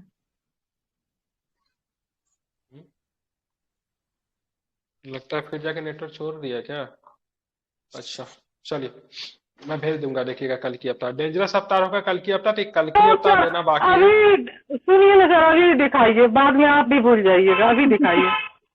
गजब वाले यार, अभी दिखाइए। नहीं अभी दिखाइए, बाद में आप भी भूल जाइएगा। नहीं दिख रहा है? लूसेंट का स्क्रीन दिख रहा है। ठीक है, हम कल की अवतार का देखेगा, मैं फिगर एक भेजता हूँ आपको, देखेगा। ठीक है, ये अवतार अभी लेना है बाकी है। ठीक है, भगवान विष्णु का 10वां अवतार है। और आखिरी अवतार जो है कौन सा अवतार है, तो कल्कि अवतार होगा। ठीक है, ध्यान में रखेंगे। ठीक है, अगर कभी प्रश्न पूछेगा भगवान विष्णु का मनुष्य के रूप में सबसे पहला अवतार कौन है, तो ध्यान में रखिएगा 52 अवतार पूछेगा। ठीक है, जिसमें एक छोटे कद के ब्राह्मण का इन्होंने रूप धारण किया था। ठीक है, देखिए गया ग्रुप में, देखिए ग्रुप में। जी सर आया लेकिन यही कल्कि अवतार है। ठीक है, पूजा होता है वही है ना, क्या विष्णु इस अवतार को जब लेंगे तो आप लोगों का कहानी समाप्त हो जाएगा। ठीक है, इस अवतार में सर मुख्यतः भगवान लेंगे क्या करने के लिए, तो नाश करने के लिए लेंगे। ठीक है, इसको कल की अवतार बोलेंगे। ठीक है, चलिए तो बात करेंगे भगवान विष्णु के 10 अवतारों की चर्चा किस पुराण में की गई है, मत्स्य किस पुराण। पुराण में की गई है, ध्यान में रखेंगे। मत्स्य ये अवतार जो है ना फिल्म वाला अवतार भेजी हो आप। ठीक है, ऐसा कोई अवतार नहीं है, फिल्म दिखा रहा है कल्कि के ऊपर उसमें। ठीक है, चलिए बात में गुप्त काल में एक अवतार लिया गया था। गुप्त काल में एक अवतार लिया गया जो कि बराह अवतार था, जो कि सर्वाधिक मतलब प्रसिद्ध अवतार था। बराह अवतार में क्या होता है, बड़ा अवतार में सर अपने अति ये क्या नाक पर ना अति उसी को मार उठाते हैं, उसी में है बड़ा अवतार। हाँ तो 10 दो अवतार है, मैं असली 10 कुमार अवतार आप रहते लोग हैं ना सर, दो हाँ असली ठीक है। कुमार पाताल लोक का उसी को वध करते हैं बड़ा अवतार लेकर। अच्छा, ये भी मतलब जानवर के रूप में अवतार होता है ना, बराह अवतार। जी सर जी। चलिए आगे मतलब देखेंगे वैष्णव।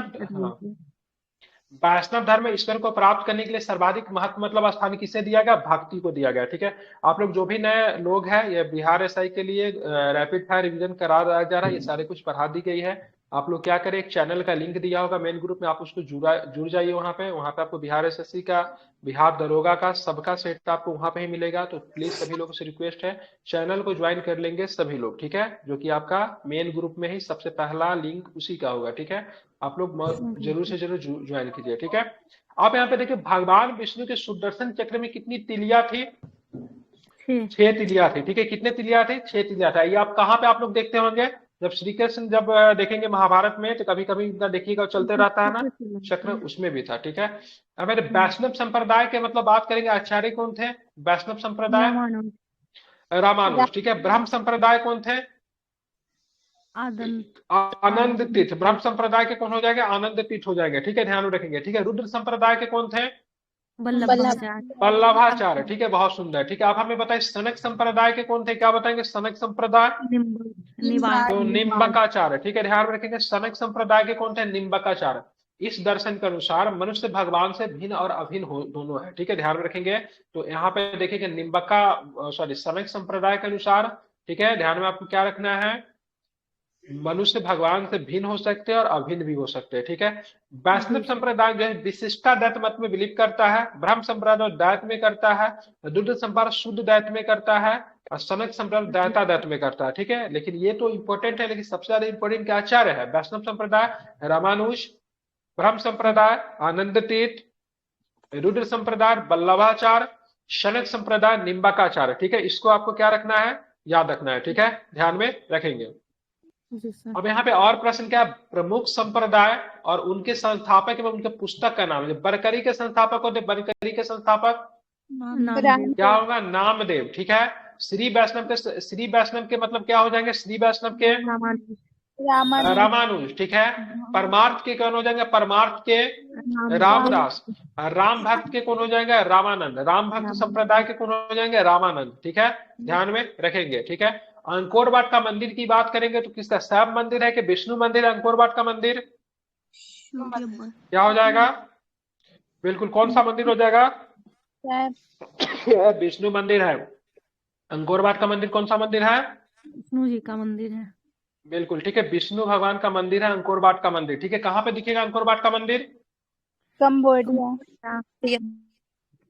कंबोडिया में दिखेगा। इसके संस्थापक कौन थे, किसने इसका निर्माण करवाया,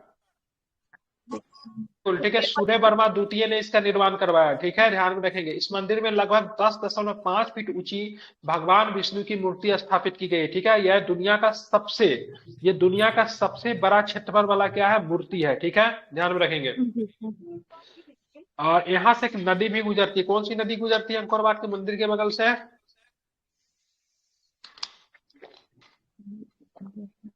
याद है क्या, कौन सी नदी है, नदी नदी गुजरती है, याद है नदी का नाम क्या है? याद इसका नदी का नाम मैं बता रहा हूँ। क्या? मेकांग, कौन मेकांग। मैं कौन मेकांग, मेकांग नदी। कौन सी नदी? मेकांग नदी इसके बगल से गुजरती है। ये सारे कुछ के बारे में हम लोग जान गए। 1113 और 1150 के बीच में सूर्यवर्मा द्वितीय का शासन काल था। इसी बीच में भारत से बाहर एक अंकोर वाट मंदिर का निर्माण करते हैं। ठीक है, अब आते हैं इस्लाम धर्म। इस्लाम धर्म सबसे नवीनतम धर्म है। इसका संस्थापक कौन थे? हजरत मोहम्मद साहब। ठीक है, इस्लाम धर्म के संस्थापक हजरत मोहम्मद साहब। ठीक है, हजरत मोहम्मद साहब का जन्म कब हुआ था?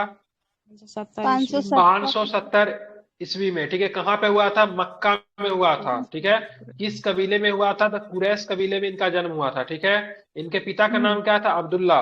ठीक है, अब्दुल्ला माता का नाम क्या था? अमीना। मीना ठीक है, लालन पालन किसने किया था? इसके चाचा ने किया था, इसका नाम था अबू तालिब। ठीक है, ध्यान रखो, माता पिता ये सब पूछेगा नहीं, लेकिन फिर भी याद कर लीजिए। ठीक है, मोहम्मद हजरत साहब को 610 ईस्वी में मक्का के पास किस गुफा में ज्ञान की प्राप्ति हुई? ये इंपॉर्टेंट है थोड़ा, गुफा हीरा का नामक नाम। गुफा में हीरा नामक हीरा नामक गुफा में। ठीक है, 622 को क्या करते हैं? तो ये 24 सितंबर 622 पैगंबर के मक्का से मदीना की यात्रा करते हैं, जो कि इस्लाम धर्म में इसको क्या बोला जाता है? मुस्लिम संवत। यही से हिजरी संवत की शुरुआत होती है। तो अगर आपसे पूछेगा हिजरी संवत की शुरुआत कब हुई थी, तो क्या बताएंगे? हिजरी 622 संवत की शुरुआत 622 ईस्वी पूर्व में हिजरी संवत की शुरुआत कैसे होती है? तो मोहम्मद साहब पैगंबर से मक्का से मदीना का जो यात्रा जो करते हैं, वहीं से हिजरी संवत की शुरुआत होती है। ठीक है, मोहम्मद की शादी 25 वर्ष की अवस्था में किससे हुई थी? खदीजा नामक एक विधवा से होती है। किससे होती है? खदीजा नामक एक विधवा से होती है। ठीक है, मोहम्मद की पुत्री का नाम क्या था? फातिमा था, एवं दामाद का नाम क्या था? अली था। ठीक है, अली पुत्री का नाम क्या था? फातिमा, और दामाद का नाम क्या था? अली था। ठीक है, आगे चलेंगे। देवदूत की बात करें, जिब्रील। देवदूत का नाम क्या था? जिब्रील जो था पैगंबर मोहम्मद साहब को कुरान अरबी भाषा में संप्रेषित किया, मतलब उन्हें प्रदान किया। कुरान जो था इस्लाम धर्म का क्या है? तो पवित्र ग्रंथ है। ठीक है, पवित्र ग्रंथ की बात करेंगे तो कितने अध्यायों में बटी हुई है? कितनी अध्यायों में बटी है? 114 अध्यायों में बटी हुई, जिसमें बात के पद की बात करेंगे तो 6360 इसमें पद आपको देखने को मिलता है। पैगंबर मोहम्मद साहब के कुरान, पैगंबर मोहम्मद साहब ने कुरान की शिक्षाओं का उपदेश दिया। ठीक है, हजरत मोहम्मद साहब की मृत्यु कब हो गई? तो 570 में जन्म हुआ था, मृत्यु कब हो गया? 632 में इन्हें मृत्यु हो गई। इनको कहाँ दफनाया गया? मक्का में तो जन्म हुआ था, दफनाया कहाँ गया? मदीना में दफनाया गया। ठीक है, मोहम्मद साहब की मृत्यु का इस्लाम जो था किन दो पंथों में विभाजित हो जाता था, हो जा गया? तो ध्यान में रखिएगा, शिया और सुन्नी में हो जाएगा। ठीक है, सुन्नी किसे कहते थे? सुन्नी उन्हें कहते जो सुन्ना में विश्वास रखते थे, मतलब सुन्ना पैगंबर मोहम्मद साहब के कथनों और कार्यों में विवरण था। सुन्ना क्या था? तो पैगंबर साहब जो कह के चले गए, ठीक है, उनका जो कथन जो था, उनका जो लिखा हुआ था, उसी चीज में बिलीव करता था। जबकि शिया किसमें बिलीव करता था? शिया जो था अली की शिक्षाओं में विश्वास करता था। अली कौन था? अली, और यहाँ पे फातिमा, और मतलब फातिमा के जो पत्नी जो था, मतलब इनका दामाद जो था, उनका नाम क्या था? अली था। ठीक है, तो अली की शिक्षाओं में बिलीव जो करता था, उनको क्या बोलते थे? शिया बोलते थे। क्या बोलते थे? शिया बोलते थे। ठीक है, ध्यान में रखेंगे। और उन्हें मोहम्मद साहब की न्याय सम्मत उत्तराधिकारी भी मानते थे। ठीक है, अली कौन थे? मोहम्मद साहब का दामाद बिल्कुल, मोहम्मद साहब का दामाद है। अली की हत्या की जाती है, कहाँ पे हत्या की जाती है? सॉरी, अली की हत्या कब की जाती है? 661 ईस्वी में अली की हत्या कर दी जाती है। और उसका पुत्र कौन था? अली का पुत्र का नाम हुसैन था। क्या नाम था? हुसैन की भी हत्या कर दी जाती है। 680 में करबला, करबला कहाँ पे पड़ता है? इराक में। इराक नामक स्थान पर उसकी हत्या कर दी जाती है। ठीक है, ध्यान में रखेंगे। और जब उनकी जब हत्या की जाती है, तो ये करबला में जब उसकी हत्या की जाती है, तो इसको मतलब शोक के तौर पे एक त्योहार मनाते हैं। कौन सा त्योहार होता है? शोक का त्योहार होता है मुहर्रम। मुहर्रम। कौन सा त्योहार होता है? मुहर्रम। इसीलिए मुहर्रम। कभी भी बहुत लोगों को जानकारी, कभी मुहर्रम अगर कभी किसी को विश करे, पहले तो हिंदू हमारा तो कोई संबंध है नहीं, फिर भी अगर कोई मुस्लिम अगर विश करते, हैप्पी मुहर्रम नहीं बोला जाता। ठीक है, मुहर्रम क्या है? शोक का त्योहार है, किसी के मृत्यु को, शोक को मनाते। इसलिए देखेंगे मुहर्रम के, देखिएगा बॉडी पे ये लोग खुद ही मतलब मारते रहते, देखा था ना आप लोगों ने? खुद ही मतलब चोट पहुंचाते रहते, खून खून हो जाता है, लेकिन फिर भी मारते रहते, मतलब शोक मनाते हैं। किसका शोक मनाते हैं? तो यहाँ पे क्या हुसैन की जो हत्या जो कर दी गई थी, जो कि अली का पुत्र था, मोहम्मद साहब के नाती था, उनको मरने का शोक मनाता है। ठीक है, अब सारे चीजें निकल जाती है, तो पैगंबर मोहम्मद साहब के उत्तराधिकारी में क्या बोला, खलीफा कहा गया। क्या कहा गया?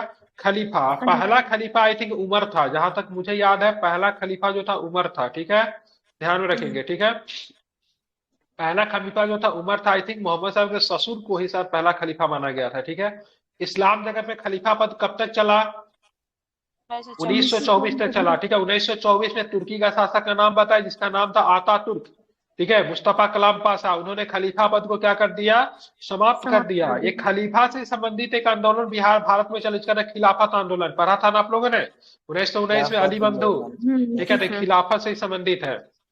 इब्न इसाक की बात करें, इब्न इसाक ने, ठीक है, पैगंबर साहब का जीवन चरित्र लिखा। ठीक है, तो इब्न इसाक ने सर्वप्रथम क्या किया, तो पैगंबर साहब का जीवन चरित्र लिखा। ठीक है, मोहम्मद साहब के जन्मदिन पे कौन सा त्योहार मनाते हैं?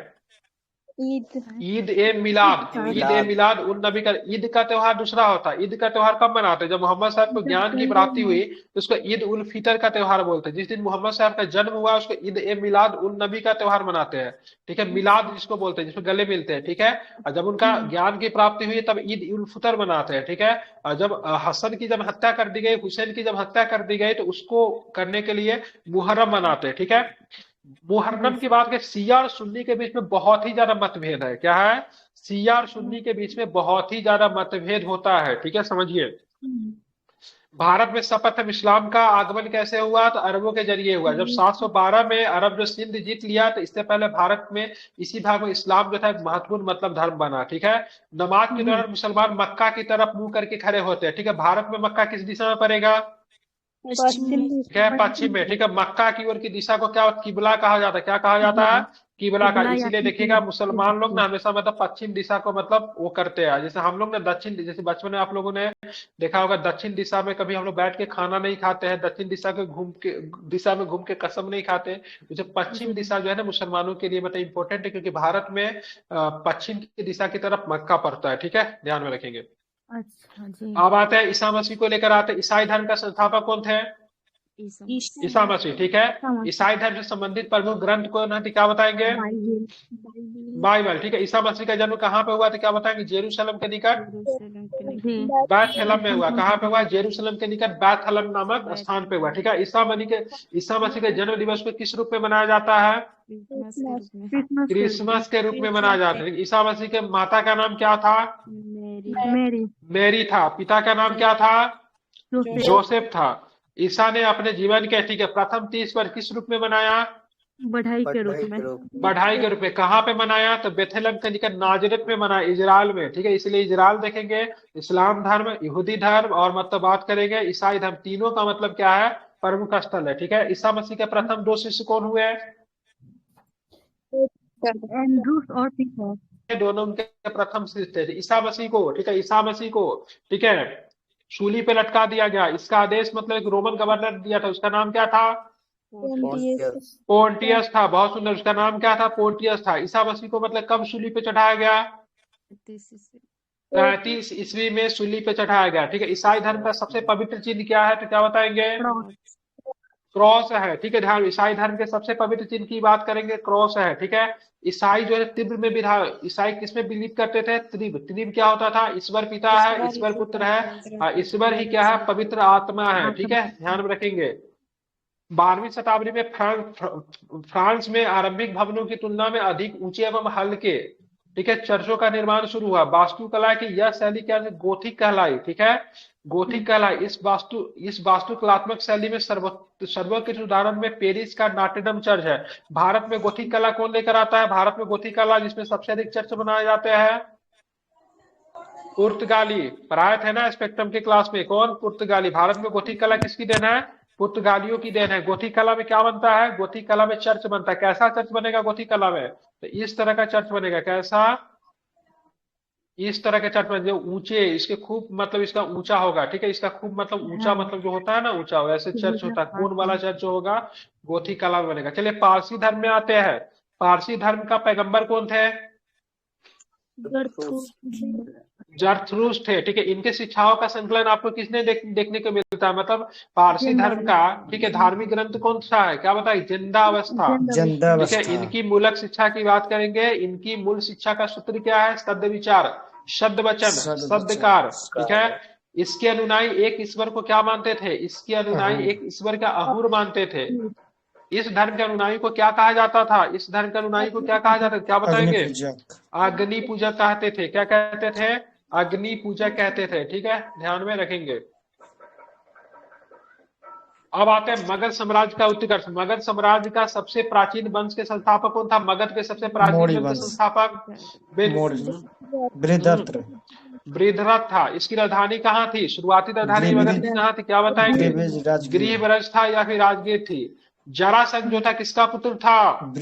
बृहद्रथ का। जरासंध का चर्चा कहाँ देखने को मिलता? महाभारत में देखने को मिलता है या फिर कहाँ पे देखने को? महाभारत में देखने को मिलता। मल्ल युद्ध में किसने पराजित किया था जरासंध को? मल्ल युद्ध में भीम ने पराजित किया था मल्ल युद्ध में जरासंध को, ठीक है, ध्यान में रखेंगे। और जरासंध जो था ना, किसका मतलब ससुर था? पता आपको किसका ससुर था जरासंध? किसका था? कंस का ससुर था, ठीक है। किसका ससुर था? कंस का ससुर था जरासंध, ठीक है। इसलिए इसकी दुश्मनी किसके थी? इसकी दुश्मनी श्री कृष्ण से थी, ठीक है, क्योंकि श्री कृष्ण की हत्या मतलब किया था, इनके दामाद का हत्या कर दिया था श्री कृष्ण जी ने, ठीक है। और जरासंध जो बार बार मथुरा पे जब आक्रमण करने लगा, इसीलिए मतलब श्री कृष्ण जी अपने राजधानी को उठाकर मथुरा से कहाँ ले गए? द्वारका उठाकर ले गए। आप लोगों ने महाभारत नहीं देखा है क्या? ठीक है, राजधानी कहाँ लेकर चले जाते हैं? द्वारका उठाकर लेकर चले जाते हैं, ठीक है। द्वारका जो थी एक ऐसी बहुत ही भव्य राजधानी जो थी, जो कि समुद्र के नीचे बसी हुई थी। हाल फिलहाल में यह स्थल देखने को मिला है, ठीक है। हर एक वंश के संस्थापक कौन आ जाएंगे? मगध पे बात करेंगे। हर एक वंश के संस्थापक बिंबिसार। मगध की गद्दी पे बिंबिसार कब बैठा? क्या बताएंगे? 544 में, ठीक है। बौद्ध ग्रंथों के अनुसार 544 ईसा पूर्व में मगध के गद्दी पे बैठा। वह किस धर्म का अनुनायी था? बिंबिसार किस धर्म का अनुनायी था? क्या बताएंगे? बौद्ध धर्म। बिल्कुल, बौद्ध धर्म का अनुनायी था, ठीक है। वह प्रथम भारतीय राजा था जिसने प्राशस्तिक व्यवस्था पे मतलब क्या किया? बल दिया। बिंबिसार ने ब्रह्मदत्त को हराकर किस राज्यों के मगध में मिला लिया? क्या बताएंगे? अंग को, ठीक है। अंग की राजधानी कहाँ हुआ करती थी? क्या बताएंगे? चंपा। वेरी गुड, ठीक है। अंग की राजधानी की बात करेंगे, चंपा हुआ करती थी, ठीक है। बिंबिसार ने मगध पे लगभग कितने वर्षों तक शासन किया? क्या बताएंगे? 52 वर्षों से। बिल्कुल, 52 वर्षों तक शासन किया, ठीक है। बात करेंगे महात्मा बुद्ध की सेवा में बिंबिसार ने किसे भेजा? राजवैद्य को। जीवक को भेजा। किसे भेजा? जीवक को भेजा, ठीक है। तो महात्मा बुद्ध के सेवा में तो भेजा ही, और साथ में जब अवंती का राजा प्रदोत जब पांडुरोग मतलब पिलिया से जब पीड़ित था, यहाँ पर भी जीवक को उसकी सेवा में भेजा जाता है, ठीक है। पहले दोनों आपस में लड़ते रहते थे, लेकिन बाद में अवंती का शासक का बिंबिसार अच्छे मित्र बन गए थे, ठीक है, ध्यान रखेंगे।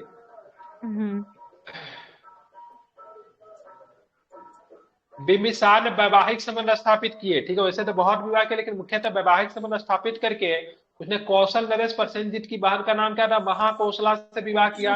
वैशाली के चेटक के पुत्री चिलना से विवाह किया था। मदन नरेश आधुनिक पंजाब की राजकुमारी किससे विवाह किया? क्षेमा से विवाह किया। तो इसने तीन मुख्यतः क्या किया?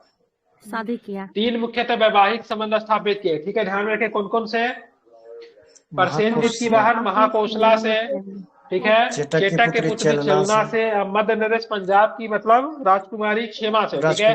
बिंबिसार की हत्या किसने कर दी? बिंबिसार की हत्या उसका पुत्र अजातशत्रु ने। बिल्कुल, बिंबिसार की हत्या की बात करेंगे, उसका पुत्र अजातशत्रु ने बिंबिसार की हत्या कर दी, ठीक है, ध्यान में रखें। किसने कर दी? अजातशत्रु ने बिंबिसार की हत्या कर दी। देखिए ये जो क्लासेस जो है ना, ये क्लासेस पेड की ही क्लासेस थी, लेकिन वहां पे बहुत कुछ पता नहीं कर, यहाँ पे रिवीजन करवा रहा हूँ, इसलिए क्लासेस थोड़ा तेजी से चल रही है। क्लासेस बिहार एसआई के मध्य रखते हुए पूरा रिवीजन कराने का संकल्प लिया गया है, और इसको जल्दी बिहार एसआई तक इसको खत्म करना है, ठीक है। पूरा लूसेंट आपको कंप्लीट लूसेंट करवाया जाएगा, यहाँ पे फ्री ऑफ कॉस्ट करवाया जाएगा। लेकिन आपको अगर बीपीएससी की तैयारी करनी है तो यू शुड ज्वाइन आवर, ठीक है, paid batch. There you should preparation in very proper way, ठीक है। मतलब कि स्पेक्ट्रम, लक्ष्मीकांत, ठीक है, आरएस शर्मा, विजन आईएएस के मैगजीन प्लस बात करेंगे 200 से प्लस आपको प्रैक्टिस सेट प्लस पीटी और मेंस का डेली आंसर राइटिंग का भी आपको प्रैक्टिस करवाया जाता है, ठीक है। 499 का फी है। 18 महीने के लिए चीजें आपको दी जाती है। संपूर्ण 70 बीपीएससी का बहुत ही अच्छे ढंग से आपको तरीका से तैयारी करवाया जाएगा। इसके लिए अगर डेमो वीडियो देखना है तो आप लोग डेमो वीडियो देख के पेड बैच को ज्वाइन कर सकते हैं। ज्वाइन कीजिए। ऑलरेडी 45-46 लोगों ने ज्वाइन किया, जिनको भी 70 बीपीएससी के लिए बहुत ही बेहतरीन और बहुत ही सिलेक्टिव तरीके से आपको प्रिपरेशन करना है, ठीक है। हमने बात 20 से 22 दिन पढ़ाया था, लेकिन इस बार भी हमारे यहाँ से 4 लोगों का रिजल्ट हुआ है, पीटी में, ठीक है। और उम्मीद करता हूँ जो भी लोग हैं वहां से कम 50 लोग जुड़े, जिसमें से 25 से 30 लोगों का रिजल्ट हम लोग मतलब टारगेट कर रहे हैं किसी भी तरह से उनका 70 बीपीएससी में रिजल्ट हो, ठीक है। आप लोगों भी 70 बीपीएससी की तैयारी करना चाहते हैं, हमारे साथ एक बार जुड़िए, विश्वास कीजिए, ठीक है। 499 रुपये बहुत बड़ी चीज नहीं है, लेकिन आपका जो भी कम से कम बेसिक बुक जो है, जैसे कि बात करेंगे आपका स्पेक्ट्रम कंप्लीट हो जाएगा, एम लक्ष्मीकांत कंप्लीट हो जाएगा, और आपको उसके साथ नोट्स वगैरह भी प्रोवाइड करवाया जाता है, ठीक है। डेली में आंसर राइटिंग के लिए आपको लगभग 20 वर्षों का, ठीक है, 20 वर्षों का प्रीवियस ईयर सेट भी प्रैक्टिस करवाया जा रहा है, ठीक है। क्वेश्चन का पैटर्न काफी अधिक बदल गया, इसलिए यूपीएससी का जो प्रश्न जो पूछा गया है विगत 20 वर्षों में, तो हम लोग यूपीएससी के प्रश्न को भी मतलब क्या कर रहे हैं, सॉल्व कर रहे हैं, ठीक है। तो इतना सारा कुछ दिया जा रहा है, इसका डिटेल्स आपको ऊपर में दिया गया होगा, तो एक बार आप लोग ज्वाइन कीजिए। आप फिलहाल सभी लोग अभी क्या करेंगे, ग्रुप में एक चैनल का लिंक होगा, उसको आप लोग ज्वाइन कर लीजिए, ठीक है। कोई डाउट होगा तो आप लोग पूछ सकते हैं, इसके रिगार्डिंग मुझे मैसेज कर सकते हैं। सर उसमें चलिए, मेंस भी लिखवाइएगा। बिल्कुल बिल्कुल बिल्कुल, मेंस लिखवाएंगे। मेंस के लिए हम लोग क्या कर रहे हैं, जैसे जैसे अभी 38वीं बीपीएससी से लेकर, ठीक है, और 60वीं बीपीएससी तक कितने वर्ष हो गए, 30 वर्ष हो गए ना। 30 वर्ष के अंदर में जितना भी मेंस के आंसर क्वेश्चन पूछा गया, सबका अभी प्रीवियस ईयर पे काम चल रहा है, ठीक है। अभी मुख्यतः हम लोग 8 के ऊपर काम करें, 8 नंबर वाला क्वेश्चन में पटना कलम हो गया, ठीक है, मौर्य कला हो गया, मथुरा कला हो गया, इन सब के ऊपर मिथिला पेंटिंग हो गया, तो इन सब के ऊपर हम लोग अभी काम कर रहे हैं, ठीक है। तो मेंस करवाएंगे, डायरेक्ट क्वेश्चन नहीं देंगे, पढ़ा के आपको मेंस करवाया जा रहा है बहुत ही अच्छे तरीके से, ठीक है। तो जी, और जिनको यूपीएससी वगैरह करना है तो 20 वर्षों का यूपीएससी का पेपर करवा रहे हैं, ठीक है। 20 वर्षों का यूपीएससी का जितना भी अभी तक पेपर हुआ है प्री के लिए, प्रीलिम्स मेंस नहीं, प्रीलिम्स का जितना पेपर हुआ है उसको बीपीएससी से पहले इसको समाप्त करना है, ठीक है। तो आपको यूपीएससी में भी काफी अधिक वहां से आपको हेल्प मिलेगा। विजन आईएएस का मतलब आप वहां पे डेली मतलब मैगजीन करवाया जा रहा है, इस पे परफेक्शन आईएएस का आपको मंथली मैगजीन भी करवाया जा रहा है, ठीक है। कोई भी स्पीडी नहीं चल रहा है, कोई भी ट्यूटोरियल नहीं चल रहा है, ठीक है। जो भी बुक चल रहा है स्टैंडर्ड बुक चल रहा है बहुत ही अच्छे तरीके से। अगर आप लोग को डेमो क्लास चाहिए तो बोलिएगा, मैं कुछ लिंक भेज दूंगा, आप देख के डिसीजन अपना ले सकते हैं, ठीक है। अभी बहुत कम क्लासेस रखी गई वहां पे, लेकिन धीरे धीरे वहां पे क्लासेस की संख्या बहुत अधिक बढ़ेगी, ठीक है। बाकी क्लासेस जो है रात में रखी गई, शाम में रखी गई क्लासेस, 8 बजे के बाद रखी गई है, ताकि लोगों को दिक्कत ना हो, ठीक है, सभी लोग आसानी से ज्वाइन कर सके, क्योंकि दिन में तो आप बिजी रहेंगे लेकिन उस समय आप लोग फ्री रहेंगे, इसलिए इस ढंग से बैच का डिजाइन किया गया, ठीक है। तो मैंने आपसे पूछा हरेक वंश का संस्थापक का नाम आपने क्या बताया, बिंबिसार। बिंबिसार की हत्या किसने कर दी, अजातशत्रु। पुत्र अजातशत्रु। अजातशत्रु ने। बिंबिसार ने कितने वर्षों तक शासन किया, 52 वर्ष तक। 52 वर्षों ने। अजातशत्रु गद्दी पे कब बैठा, 493। अजातशत्रु का उपनाम क्या था, कुनिक।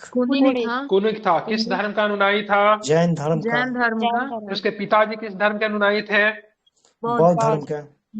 अजातशत्रु ने कितने वर्षों तक शासन किया, पिताजी ने 52 वर्षों पे, लेकिन इसने 32 वर्षों तक शासन किया, ठीक है। इसका एक बहुत ही योग्य मंत्री था जिसका नाम क्या था, वर्षकार था। क्या नाम था, वर्षकार था, ठीक। इसी के सहायता से मतलब क्या करा, अजातशत्रु ने वैशाली पे विजय प्राप्त किया था। एक जगह मैंने प्रश्न देखा था, से अजातशत्रु ने बुद्ध से मतलब सजेशन लेने के लिए, सुझाव लेने के लिए किस व्यक्ति को भेजा था, तो वर्षकार को भेजा था। किसको भेजा था, वर्षकार को भेजा था। क्या पूछने के लिए, वैशाली पे आक्रमण करूं कि नहीं करूं, इसके लिए वर्षकार को बुद्ध से सजेशन लेने के लिए भेजा था, ठीक है। एनसीईआरटी के क्लास 6, हाँ, उस बैच में आपको एनसीईआरटी पूरा करवाया जाएगा, मेन चीज, ठीक है। एनसीईआरटी प्रोवाइड कर रहा हूँ उस बैच में, ठीक है। चलिए, यहाँ पे आपको सारी चीजें हो गई, बिल्कुल ठीक है। जैन ग्रंथों से पता चलता है लिच्छवियों का युद्ध में अजातशत्रु ने प्रथम बार किसका प्रयोग किया, तो रथ मुसल का प्रयोग किया। रथ मुसल कैसा होता था, आधुनिक टैंक के अनुसार होता। आधुनिक टैंक जो होता था ना उसमें रथ मुसल होता था, ठीक है, ध्यान में रखेंगे। महाशिला होता था, महाशिला जानते कैसा होता था, महाशिला रथ मुसल का प्रयोग किया। इससे मतलब क्या हुआ, सीधे सीधे मतलब किसे जीत मिल गई, तो अजातशत्रु को मतलब सीधा सीधा मतलब क्या मिला, जीत मिला लिच्छवियों के साथ युद्ध में। तो 2 हथियार का प्रयोग, रथ मुसल जो कि आधुनिक टैंक जैसा होता था, टैंक में से क्या निकलता है, गोला निकलता है, उसमें पत्थर निकलता था, ठीक है, ध्यान में रखेंगे। एक क्या होता था, महाशिला कंटक का प्रयोग किया। आपने ये फिल्म देखी है क्या, क्या नाम है इसका, बाहुबली फिल्म, जी सर। उसमें देखिएगा पत्थर को कैसे चला कर फेंकते, फटाक से ना फेंकते, उड़ के जाता है ना, उस टाइप का हथियार का इन्होंने 2 गुप्त हथियारों का प्रयोग किया, ठीक है। इसकी भी हत्या इसके पुत्र के द्वारा कर दी गई 461 ईसा पूर्व में। किसके द्वारा इसकी हत्या कर दी गई, नागदर्शक के। नहीं इसकी उदयन हत्या के कर दी गई, द्वारा ठीक है, हाँ उदयन के द्वारा हत्या कर दी गई, ठीक है। हाँ, उदयन ने हत्या करके मतलब क्या किया, क्या किया, मगध के गद्दी पे बैठा, मगध के हरेक गद्दी पर डायनेस्टी बैठ पे। गया। और इसने किस शहर की स्थापना की, पटना पाटलिपुत्र। पाटलिपुत्र पाटलिग्राम की स्थापना की। बहुत सुंदर, ठीक है। वो पाटलिग्राम किस धर्म का अनुयायी था, ये किस जैन धर्म का धर्म का। अनुयायी था, क्या बताएंगे, जैन जैन धर्म धर्म का का। अनुयायी था। हरेक वंश का अंतिम राजा उदयन का पुत्र कौन था, उदयन का पुत्र नाग का नाम दशक। बताइए क्या था, बिल्कुल क्या था, नाग नाग दशक। दशक। क्या नाम था इसका, नाग दशक था, ठीक है। नाग दशक को उसके अमात्य, अमात्य मतलब उसके मंत्री, ठीक है। शिशुनाग ने 412 ईसा पूर्व में अपदस्थ करके मगध के गद्दी पर किस वंश का स्थापना कर दिया, शिशुनाग वंश। शिशुनाग वंश का स्थापना कर शिशुनाग दिया, ठीक है। ध्यान रखें, शिशुनाग वंश, ठीक है। शिशुनाग वंश ने, ठीक है, अपनी राजधानी पाटलिपुत्र से हटाकर कहाँ स्थापित कर दी, वैशाली। वैशाली। वैशाली स्थापित कर दी। बहुत सुंदर। शिशुनाग वंश का उत्तराधिकारी जो था कलाशोक, जिसके कालाशोक। समय दूसरी बौद्ध संगति हुआ था, इसने पुनः राजधानी को पाटलिपुत्र ले गया, ठीक है। तो ये मतलब वैशाली से पूरा राजधानी को उठाकर कलाशोक जो था कहाँ पे ले गया, पाटलिपुत्र ले गया, ठीक है। और शिशुनाग वंश का अंतिम राजा की बात करेंगे, कौन था, तो क्या बताएंगे, नंदी प्रधान। नंदीवर्धन हो जाएंगे, ठीक है।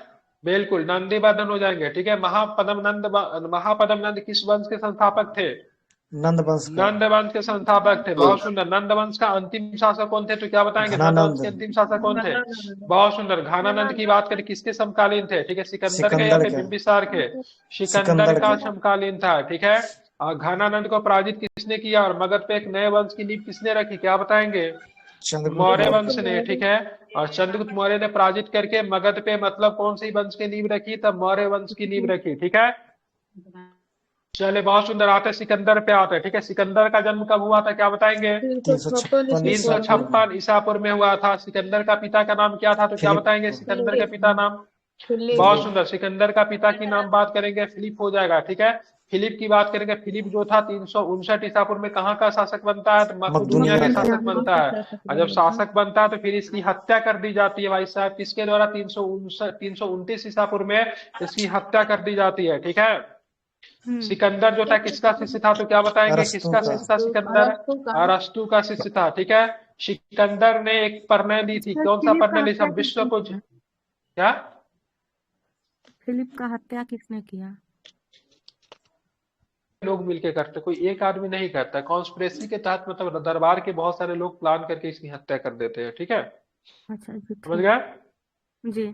चले, सिकंदर जो था अरस्तु का शिष्य था। सिकंदर ने भारत विजय का अभियान कब लिया, 326 ईस्वी में लिया, 326 ठीक ईसा है। पूर्व में। 326 में लिया, 323 में इसकी मृत्यु हो जाती है, 323 में इसकी मृत्यु हो जाती है। उल्टा चलेगा ईसापुर, ईसापुर समझने में किसी को तकलीफ तो नहीं है, समझते हैं नहीं सभी सर। लोग, जी सर। बिल्कुल ठीक है, ध्यान में रखेंगे। चलिए आगे हम लोग चलेंगे, तो आप बताए सिकंदर का सेनापति कौन था, सेल्यूकस निकेटर। सेल्यूकस निकेटर जो था सिकंदर का सेनापति था। सिकंदर को पंजाब के पंजाब के किस शासक से युद्ध करना पड़ा, हाइटेप्स के युद्ध। पोरस के साथ युद्ध करना पोरस। पड़ा, ठीक है। कौन सा, पोरस के साथ युद्ध करना पड़ा, जिसे किस युद्ध के नाम से जानते हैं, हाइटेप्स के युद्ध। बिल्कुल हाइडे स्पीच के युद्ध के नाम से जाते हैं, या फिर झेलम या फिर बितिस्ता के युद्ध के नाम से बिस्तिरा जिसे के जाना नाम से। जाता। सिकंदर की सेना ने किस नदी को पार करने से इनकार कर दिया, ब्यास नदी को। ब्यास नदी को पार करने से इनकार। ब्यास नदी का प्राचीनतम नाम क्या है, क्या बोला जाता है ब्यास नदी को, बिपाशा बोला जाता है, ठीक है। बिल्कुल बिपाशा, ठीक है। यूनानी नाम क्या है इसका, हाइफासिस, क्या नाम है इसका यूनानी नाम, यूनानी नाम हाइफासिस, ठीक है, ध्यान रखेंगे। सिकंदर स्थल मार्ग से 325 ईसा पूर्व में भारत से लौटा, कब लौट गया, 326 में आया, एक साल के बाद भारत से लौट गया, ठीक है। जहाँ पे 323 ईस्वी में इसकी मृत्यु हो गई, कहाँ पे इसकी मृत्यु हो गई, बेबीलोन कर्नाटका। बेबीलोन कर्नाटक में, बेबीलोन उधर पड़ता है, ईरान की तरफ पड़ता है, विदेश है ये, कर्नाटक में नहीं है, ठीक है, ठीक है। उस सरवन बेरलोगा कर्नाटक में पड़ता है, कहीं से कहीं चीजों का ना जोड़े, ठीक है। बेबीलोन कहाँ पड़ता है, उधर पड़ता है, ईरान की तरफ, ठीक है। वहां पे 33 वर्ष की अवस्था में इसकी मृत्यु हो गई। सिकंदर का जल सेनापति का नाम क्या था, क्या बताएंगे, निरियाकस। निरियाकस हो गया, ठीक है। सिकंदर का एक बहुत ही प्रिय घोड़ा था, उसका नाम क्या था, बाउकेफला, क्या नाम था घोड़ा का नाम, बाउकेफला था। चलिए, बुद्ध भगवान का घोड़ा का नाम क्या था, बुद्ध भगवान के घोड़ा का नाम चेतक था, ठीक है। बुद्ध भगवान के घोड़ा का नाम चेतक था। महाराणा प्रताप के घोड़ा का नाम क्या था, बुद्ध भगवान के घोड़ा का नाम चेतक नहीं था, कंठक था, क्या नाम था, कंठक, क्या था। महाराणा प्रताप का घोड़ा का नाम क्या था, चेतक, महाराणा प्रताप का चेतक, ठीक है, ध्यान में रखेंगे। सिकंदर का घोड़ा का नाम बाउकेफला, ठीक है। नेपोलियन का घोड़ा का नाम, नेपोलियन का घोड़ा का नाम बताइए। बताइए। अरे मैं बताया था, नेपोलियन का भूल घोड़ा गए का क्या? मारेंगो था। नहीं यही था ना। बताइए क्या था। मोरेंगो नहीं था। मोरेंगो या मारेंगो करके। बहुत सुंदर, वेरी गुड। ठीक है, 38 वर्ष की अवस्था में इसकी बेचारी के मारंगो की मृत्यु हो जाती है। ठीक है, मारंगो, वेरी गुड, बहुत अच्छी जानकारी है। ठीक है, उसका घोड़ा जो था बहुत सुंदर था, व्हाइट कलर का घोड़ा था। ठीक है, जी सर। बोलता था जब आप नेपोलियन जब बहुत ही छोटा कद का था, घोड़ा पे चढ़ भी नहीं पाता था, इतनी उसकी हाइट कम थी, 5 फुट के आसपास ही उसकी हाइट थी। लेकिन बोला जाता जब सफेद घोड़े पे, ठीक है, वस्त्र पहन के जब अपने प्रेमिका से मिलने जब जाता था तो पूरा यूरोप देखता था। ठीक है, तो बड़ा बढ़िया पर्सनालिटी था उसका। तो उसके घोड़ा का नाम मैरंगो। ठीक है, ध्यान में रखेंगे। ठीक है, हो गया। सिकंदर का घोड़ा का नाम बहु फेकला। ठीक है, इतिहास। राम प्रसाद जो था, राम प्रसाद क्या था? राम प्रसाद हाथी था ना। नहीं प्रताप का हाथी था। ठीक है, और जब ये मतलब पानी, जब ये मतलब लड़ाई में मतलब महाराणा प्रताप और उनके बीच में महाराणा प्रताप को युद्ध भूमि छोड़ना पड़ता है। ठीक है, हालांकि जीत गए रहते हैं लेकिन किसी वजह से उनको जाना पड़ता है। राम प्रसाद को कैद कर लिया जाता है। ठीक है, और राम प्रसाद को कैद करके इसको कहाँ ले जाता? अकबर के दरबार में ले जाया जाता है, जहां इसको बोला जाता है अकबर को तुम सलामी दो, लेकिन सलामी देने से इनकार कर देता है। ठीक है, उसके बाद मतलब खाना पीना सब छोड़ देता है। ठीक है, राम प्रसाद की बहुत दिनों के बाद मृत्यु हो जाती है। उनके हाथी का नाम था, ठीक है, राम प्रसाद। घोड़ा का नाम क्या था उनका? चेतक था। तो इतिहास में हाथी घोड़ा का भी बहुत ज्यादा योगदान रहा। ठीक है, बिल्कुल। अब आते हैं मौर्य वंश में। आते हैं मौर्य वंश का संस्थापक कौन हो जाएंगे? चंद्रगुप्त मौर्य। चंद्रगुप्त मौर्य। चंद्रगुप्त मौर्य का जन्म कब हुआ था? 345। 345 ईसा पूर्व में। ठीक है, जस्टिस ने चंद्रगुप्त मौर्य का सेंड्रोकोटस कहा है। चंद्रगुप्त मौर्य को क्या कहा गया है? सेंड्रोकोटस कहा है। किसने कहा? जस्टिस ने कहा है। ठीक है, जिसकी पहचान विलियम जोन्स ने चंद्रगुप्त मौर्य से की है। ठीक है, जस्टिन ने चंद्रगुप्त मौर्य को सेंड्रोकोटस कहा, इसकी पहचान विलियम जोन्स ने चंद्रगुप्त मौर्य से की है। ठीक है, विशाखा दत्त की बात करेंगे। विशाखा दत्त के द्वारा लिखा गया मुद्दा राक्षस। मुद्दा राक्षस जो चंद्रगुप्त मौर्य के लिए किस शब्द का प्रयोग हुआ है, क्या बताएंगे? वृषण।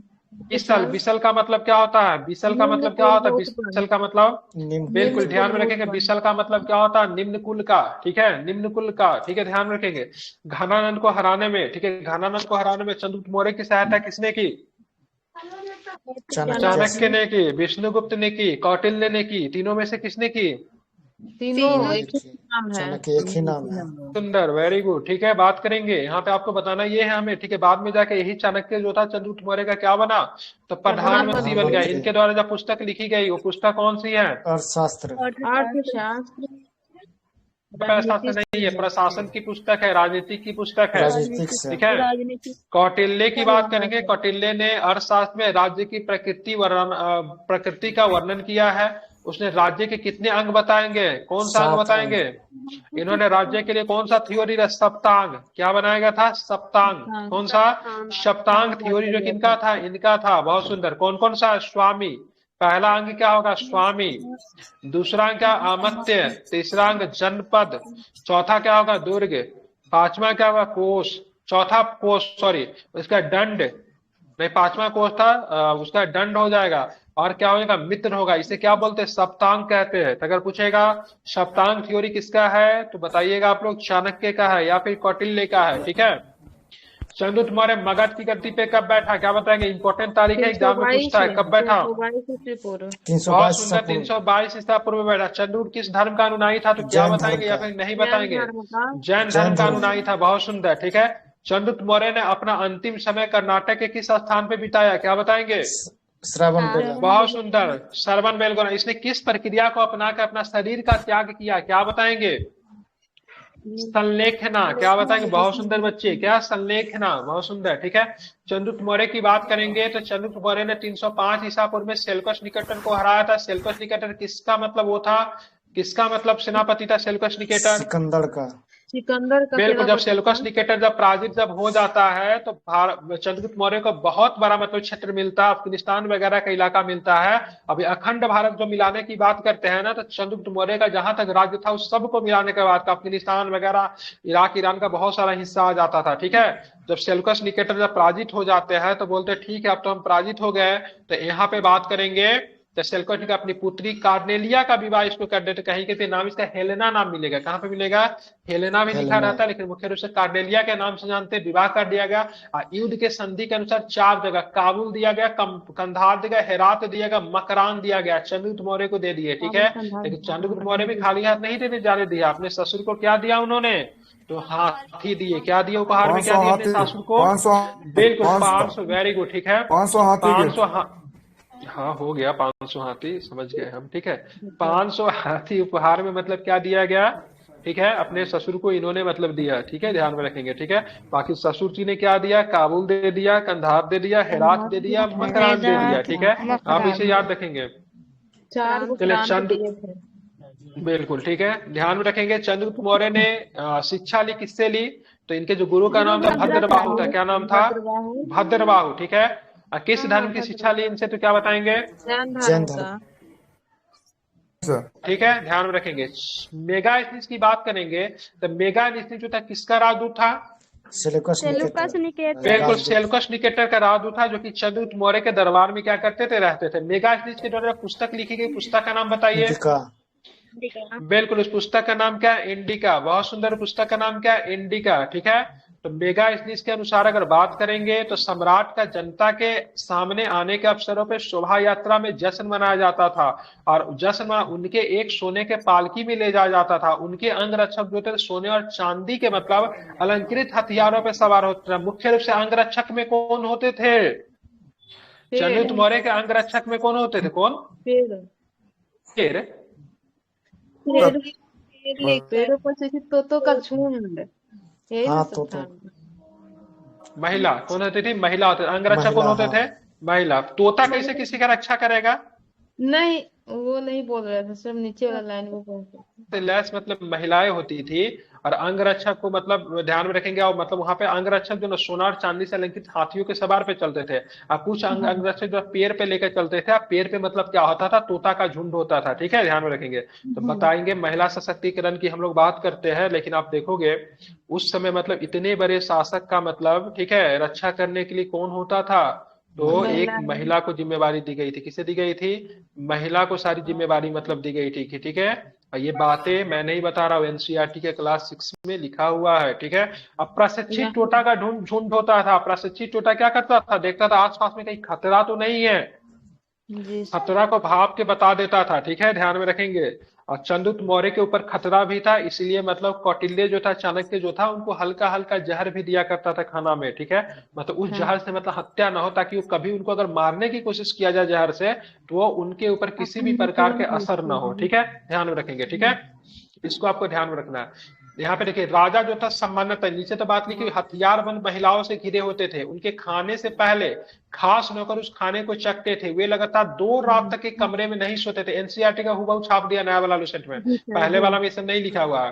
पाटलिपुत्र के बारे में, पाटलिपुत्र एक विशाल प्राचीर से घिरा था, जिसमें 570 बुर्ज और 64 द्वार है। 2 और 3 मंजिल वाले घर लकड़ी और कच्ची ईंटों से बने हुए हैं, ठीक है। ये कहाँ पे मिलेगा, आप अब जाएंगे दीदारगंज का जो आसपास का जो क्षेत्र है पटना में, वहां पे आपको ये देखने को मिल जाएगा, ठीक है। मुख्यतः यहाँ पे चंद्रगुप्त मौर्य का महल जो था क्या चीज का बनाया गया था, लकड़ी लोहा का, ईंट का, लकड़ी का बनाया गया था। किसका बनाया गया था, लकड़ी का बना। राजा का महल जो था किसका बनाया गया था, लकड़ी का बनाया गया था, ठीक है। राजा के महल की तुलना एपियन ने इसको देव महल से मतलब की है, ठीक है, जिसे पत्थर की नक्काशी से अलंकृत किया गया। चारों तरफ से उद्यानों और चिड़ियों के लिए बने बसेरों से घिरा था, ठीक है।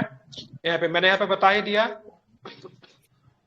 चंद्रगुप्त मौर्य और सेल्यूकस निकेटर के युद्ध का वर्णन किसने किया है, एपियानस ने किया है। किसने किया है, एपियानस ने किया। प्लूटार की बात करेंगे, प्लूटार के अनुसार चंद्रगुप्त मौर्य ने सेल्यूकस निकेटर को 500 हाथी जो थे उपहार में दिए थे, ठीक है। और चंद्रगुप्त मौर्य की मृत्यु कब होती है, क्या बताएंगे या फिर नहीं बताएंगे, क्या बताएंगे, बिल्कुल 298 ईसा पूर्व में चंद्रगुप्त मौर्य की मृत्यु हो जाती है। और उपवास के बाद इस मेथड को क्या बोलेंगे, क्या बताएंगे इस मेथड को, संलेखना मेथड से, ठीक है, ध्यान में रखेंगे। संलेखना मेथड से इन्होंने मतलब अपना शरीर को त्याग दिया, ठीक है, क्लियर। इनके पुत्र का नाम क्या होगा, इनके पुत्र का नाम बिंबिसार। बिंबिसार नहीं, बिंदुसार, ठीक है। बिंदुसार बिंदुसार। बिंदुसार का अशोक में चंद्रगुप्त मिला मौर्य जुला का, बिल्कुल, चंद्रगुप्त मौर्य का उत्तराधिकारी बिंदुसार, जो 298 ईसा पूर्व में मगध की राजगद्दी पे बैठा। इसे अमित्र घात कहते थे। क्या बोलते थे? अमित्र घात। अमित्र घात का अर्थ क्या होता है, क्या बताएंगे अमित्र घात शत्रु का का अर्थ? विनाशक। बिल्कुल, शत्रु का जो विनाशक जो होता था उसको क्या बोलते थे? अमित्र घात कहते थे। ठीक। बिंबिसार किस संप्रदाय का अनुयायी था? सॉरी, बिंदुसार किस आजीवक संप्रदाय का संप्रदाय। अनुयायी था? आजीवक का था, ठीक है। आजीवक संप्रदाय की स्थापना किसने की थी? तो क्या बताएंगे? मखलीपुत्र मखली गोसाल। पुत्र गोसाल ने, ठीक है। वायु पुराण में बिंदुसार को क्या कहा गया है? भद्रसार। अरे आवाज किनके तरफ से आ रही है? बंद कीजिए माइक, डिसिप्लिन मेंटेन कीजिए थोड़ा। फिर आवाज आ रही है। चलिए, स्ट्रैबो के अनुसार सीरियन नरेश एंटियोकस ने बिंदुसार के दरबार में डाइमेकस नामक राजदूत को भेजा और इसे ही मेगास्नीस का उत्तराधिकारी माना जाता था। मेगास्नीस का उत्तराधिकारी कौन होगा? एंटियोकस होगा। क्या होगा? एंटियोकस। एंटियोकस कहाँ का राजदूत था? सॉरी, एंटियोकस कहाँ का राजा था? क्या बताएंगे?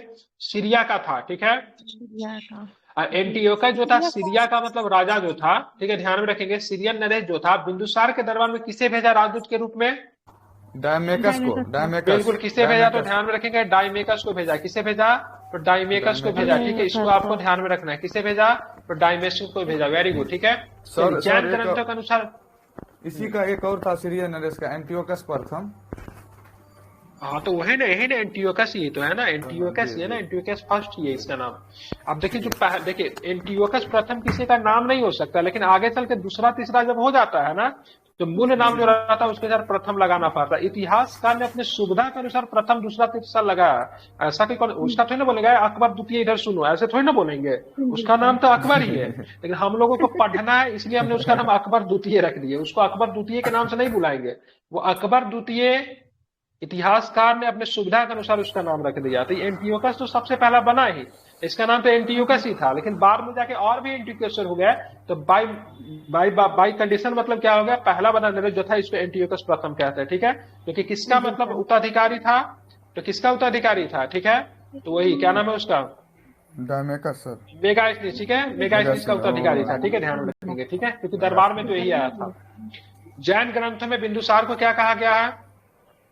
सिंगसेन कहा गया। क्या कहा गया? वेरी गुड, ठीक है, सिंगसेन कहा गया है, ठीक है। इसको आपको ध्यान में रखना है, ठीक है। आ गया था बिंदुसार के शासन काल में तहसीला वर्तमान पाकिस्तान में पड़ता है। वहां पे सिंधु और झेलम नदी के बीच में दो विद्रोह का वर्णन आपको देखने को मिलता है। इस विद्रोह को दबाने के लिए किसे भेजा? अशोक को। सबसे पहले सुसीम को भेजता है, लेकिन सुसीम से नहीं हो पाता है, ठीक है। जब सुसीम से नहीं हो पाता तो फिर किसे भेजते हैं? तो अशोक को फिर से भेजते हैं, ठीक है।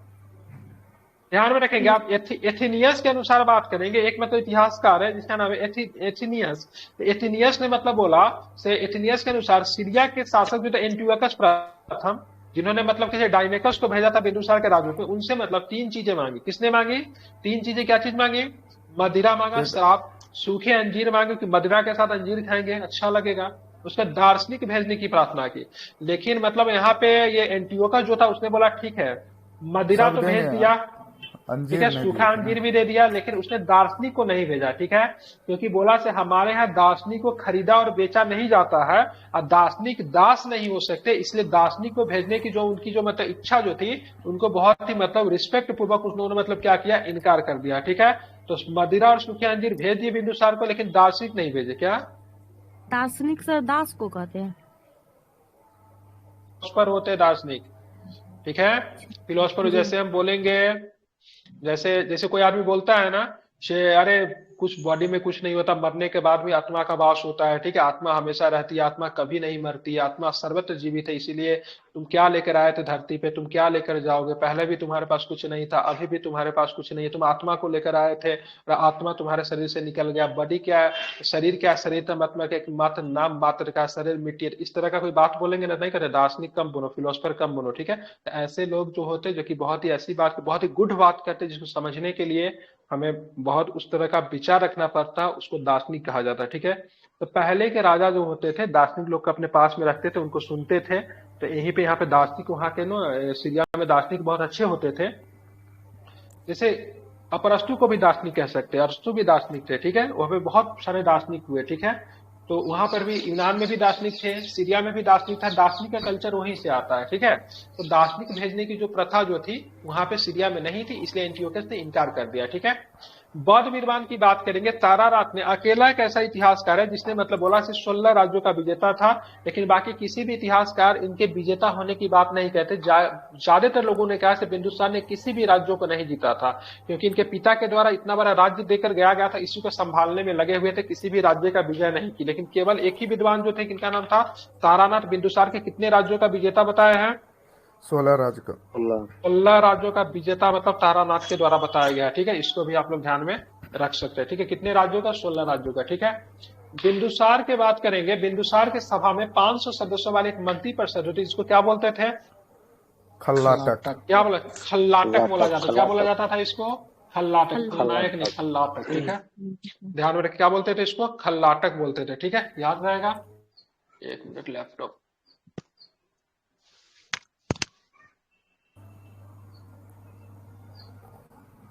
बिंदुसार का उत्तराधिकारी कौन हुआ? अशोक। बिल्कुल, बिंदुसार का उत्तराधिकारी की बात करेंगे अशोक द ग्रेट, ठीक है। मगध की राजगद्दी पे बैठे। इनकी माँ का नाम क्या था? शुभदांगरी जो था इनकी माँ का नाम था, ठीक है।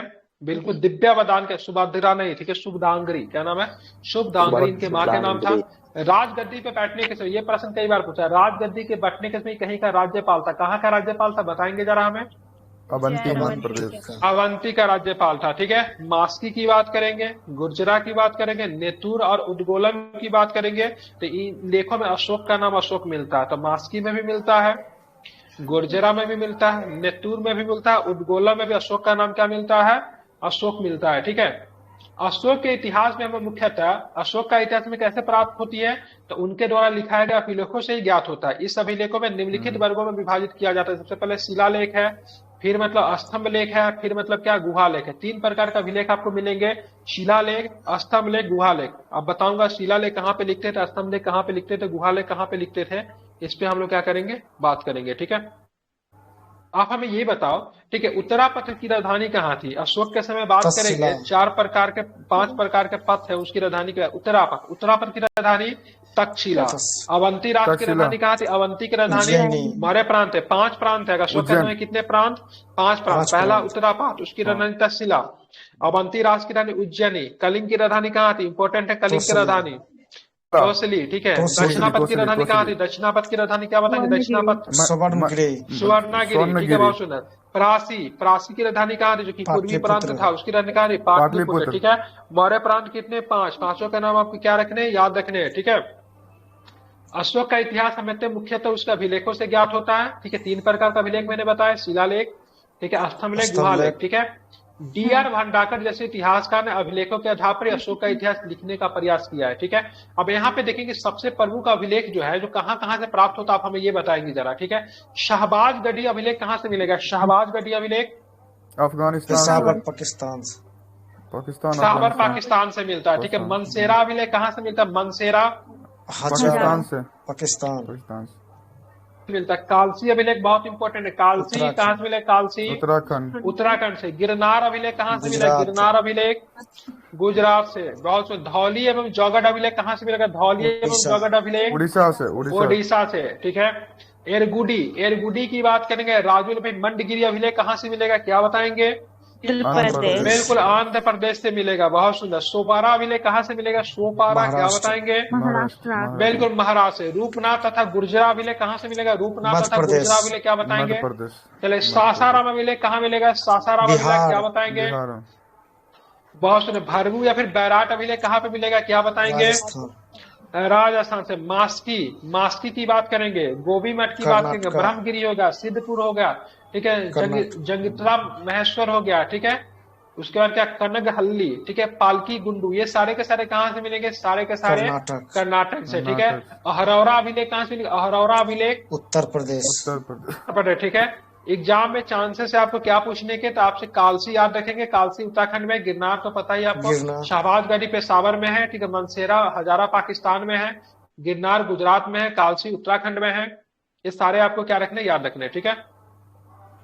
अब यहाँ पे देखेंगे आगे प्रश्न क्या, कर्नाटक के, ठीक है, कर्नाटक के कलाबुर्गी जिले में, ठीक है, चीतापुर तालुक के, ठीक है, कनगहल्ली से प्राप्त उभादार मूर्ति शिल्प, जिसको बोलते हैं रिलीफ स्कल्पचर, शिलालेख में अशोक के प्रस्तर रूप चित्र के साथ, ठीक है, राजा अशोक का उल्लेखित है। ठीक है, तो यहाँ पे कर्नाटक के कलाबुर्गी जिले में चीतापुर तालुक से मतलब एक अभिलेख मिला जिसका नाम है कनगहल्ली से प्राप्त उभरादार मूर्ति शिल्प में शिलालेख में अशोक के प्रस्तर रूप चित्र, मतलब उनका पत्थर पे उनका चित्र भी बनाया हुआ है। ठीक है, वहां पे मतलब राजा अशोक लिखा हुआ है। ठीक है, जिसमें रानो अशोक लिखा हुआ है, इससे पता चलता है, ठीक है, क्या राजा अशोक। ठीक है, कनगहल्ली भीमा नदी के बाएं तट पे स्थित है। ठीक है, कर्नाटक में पड़ेगा, भीमा नदी के तट पे मतलब कनगहल्ली जो है आपको स्थित आपको देखने को मिलता है। ठीक है, भारवू अभिलेख में अशोक ने स्वयं को मतलब कहाँ का राजा बताया, तो क्या बताएंगे, मगध का राजा बताया। गदा का राजा बताया तो मगध का राजा बताया। कौन सा अभिलेख में, भारवू अभिलेख में। ठीक है, और 4 गो अभिलेख का नाम बताया जिसमें अशोक का नाम अशोक मिलता है, बताइए तो।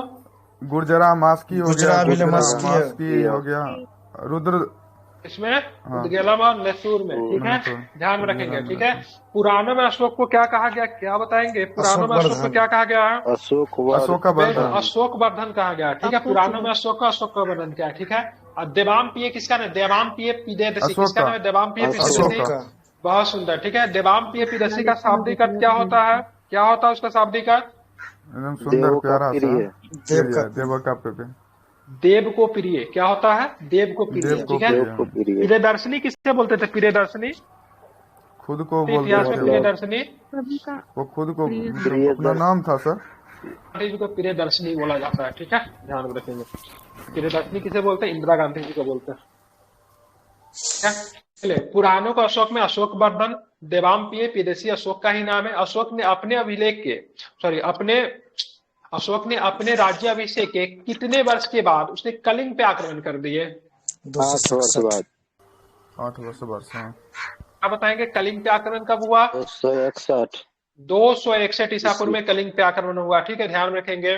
कलिंग वर्तमान में कहाँ पे पड़ेगा, उड़ीसा में। के बारे में जानकारी किस अभिलेख में मिलेगा आपको, खारवे 13वें शिलालेख में, शिलालेख पूछना था, शिलालेख पूछना था, 13वें शिलालेख में जानकारी मिलेगी। ठीक है, बहुत सुंदर।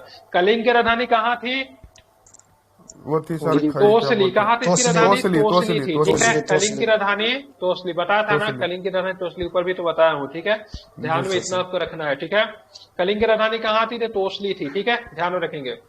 अब यहाँ पे आगे चलेंगे तो प्लिनी के कथन है कि मिस्र के राजा फिलाडेल्फस टॉलमी द्वितीय ने पाटलिपुत्र में डायनेसियस नामक एक राजदूत को भेजा था। किसके दरबार में आएगा डायनेसियस, किसके दरबार में आएगा डायनेसियस, बिंदुसार। अरे डायमेकस आता बिंदुसार के, अशोक के दरबार में डायनेसियस आएगा। ठीक है, किसके दरबार में आएगा, डायनेसियस किसके दरबार में आएगा, अशोक के दरबार में। ठीक है, मिस्र का राजा फिलाडेल्फस, उसको टॉलमी द्वितीय के नाम से भी जानते हैं, पाटलिपुत्र में डायनेसियस नामक एक राजदूत को भेजा। ठीक है, उपगुप्त नामक नामक बौद्ध भिक्षु से अशोक किस धर्म के अपना लेता है, किस धर्म की शिक्षा लेती है, बौद्ध धर्म का। ठीक है, अशोक पहले किस धर्म का अनुयायी था, ये पहले ब्राह्मण धर्म का अनुयायी था। कलहन के राजतरंगी से पता चलता है कि शैव धर्म का भी उपासक था। निर्ग्रोध के प्रवचन सुनकर उसने बौद्ध धर्म को अपना। निर्ग्रोध कौन था,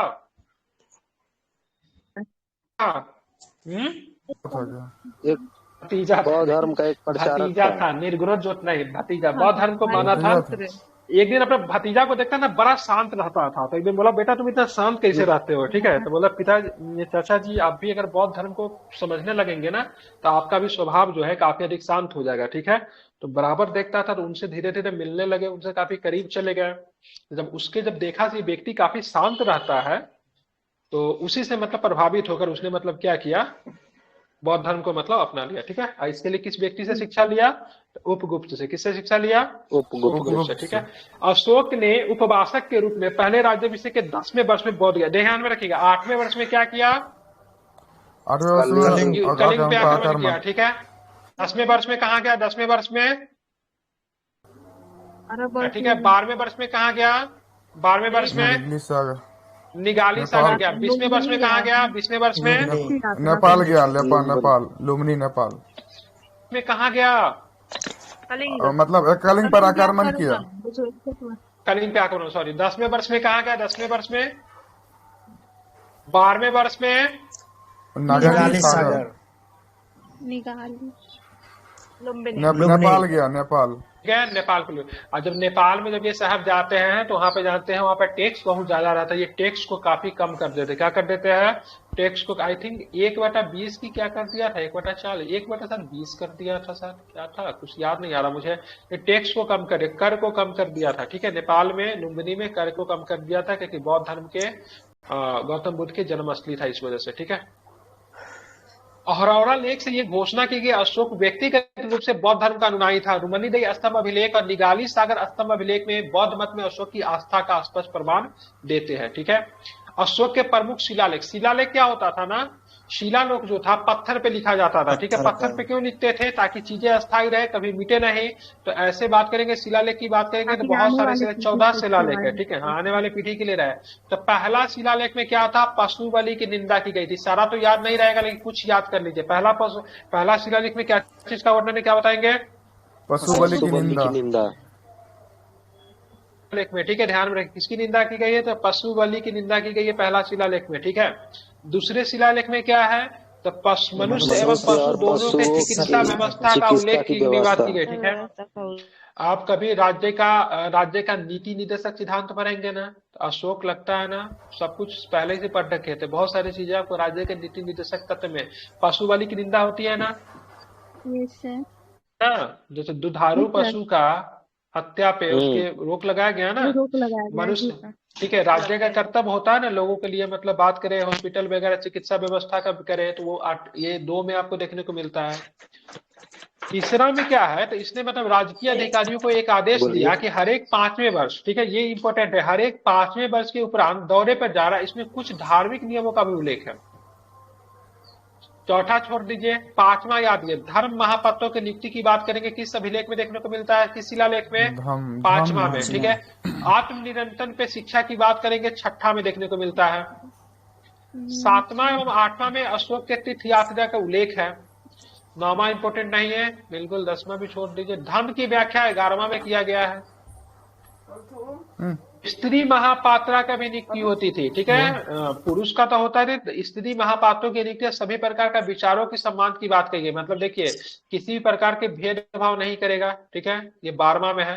13वां में कलिंग युद्ध है, पता ही है इसी में। ठीक है, 13वां में कलिंग युद्ध भी है। ठीक है, और 7 में अशोक का हृदय परिवर्तन हो गया। ठीक है, इसी में 5 यवन राजाओं के नामों का भी उल्लेख आपको देखने को मिलते हैं, जहां पे इसने अपने धर्म प्रचारक को भेजे थे। ठीक है, प्रचार करने के लिए, तो 13वां में देखने को मिलता है। ठीक है, 14वां में क्या है, तो अशोक ने जनता को धार्मिक जीवन बिताने के लिए प्रेरित किया। ठीक है, तो किस अभिलेख में है? शिलालेख में है, 14वां में। ठीक है, तो पहला में क्या है? पशु बलि की निंदा। दूसरा में क्या है? मनुष्य के लिए के साथ और पशु के लिए भी मतलब चिकित्सा का व्यवस्था करेंगे। बहुत सुंदर, वेरी गुड। धर्म महापात्रों की नियुक्ति 5वां में। धर्म महापात्रों की नियुक्ति 5वां में धर्म महापात्रों की नियुक्ति की गई है। लेकिन अगर बात करेंगे यहाँ पे मतलब महिलाओं को भी धर्म महापात्रों की नियुक्ति में शामिल किया जाएगा, ये 12वां में है। ठीक है, क्या है किसमें? 12वां में है। ठीक है, 7वां और 8वां में क्या है, तो तीर्थ यात्रियों का उल्लेख है। कलिंग युद्ध की बात करेंगे, 13 में कलिंग युद्ध है, याद रखेंगे। ठीक है, 5 यवन राजाओं का नाम आपको 13 में देखने को मिलता है, जहां पे इसने बौद्ध धर्म के प्रचार करने के लिए अपने प्रचारक को भेजे थे। ठीक है, 14वां में अशोक जी क्या कहते हैं, अशोक महान क्या कहते हैं, इन्होंने बोला धार्मिक जीवन बिताने के लिए लोगों को प्रेरित किया 14वां में। ठीक है, आप चलेंगे आगे। अशोक ने आजीविकाओं को रहने के हेतु बराबर की पहाड़ियों में 4 गुफाओं का निर्माण करवाया, जो कि एग्जाम में बहुत पूछा जाता है। तो 4 गुफा का नाम बताइए, क्या था 4 गुफा का नाम?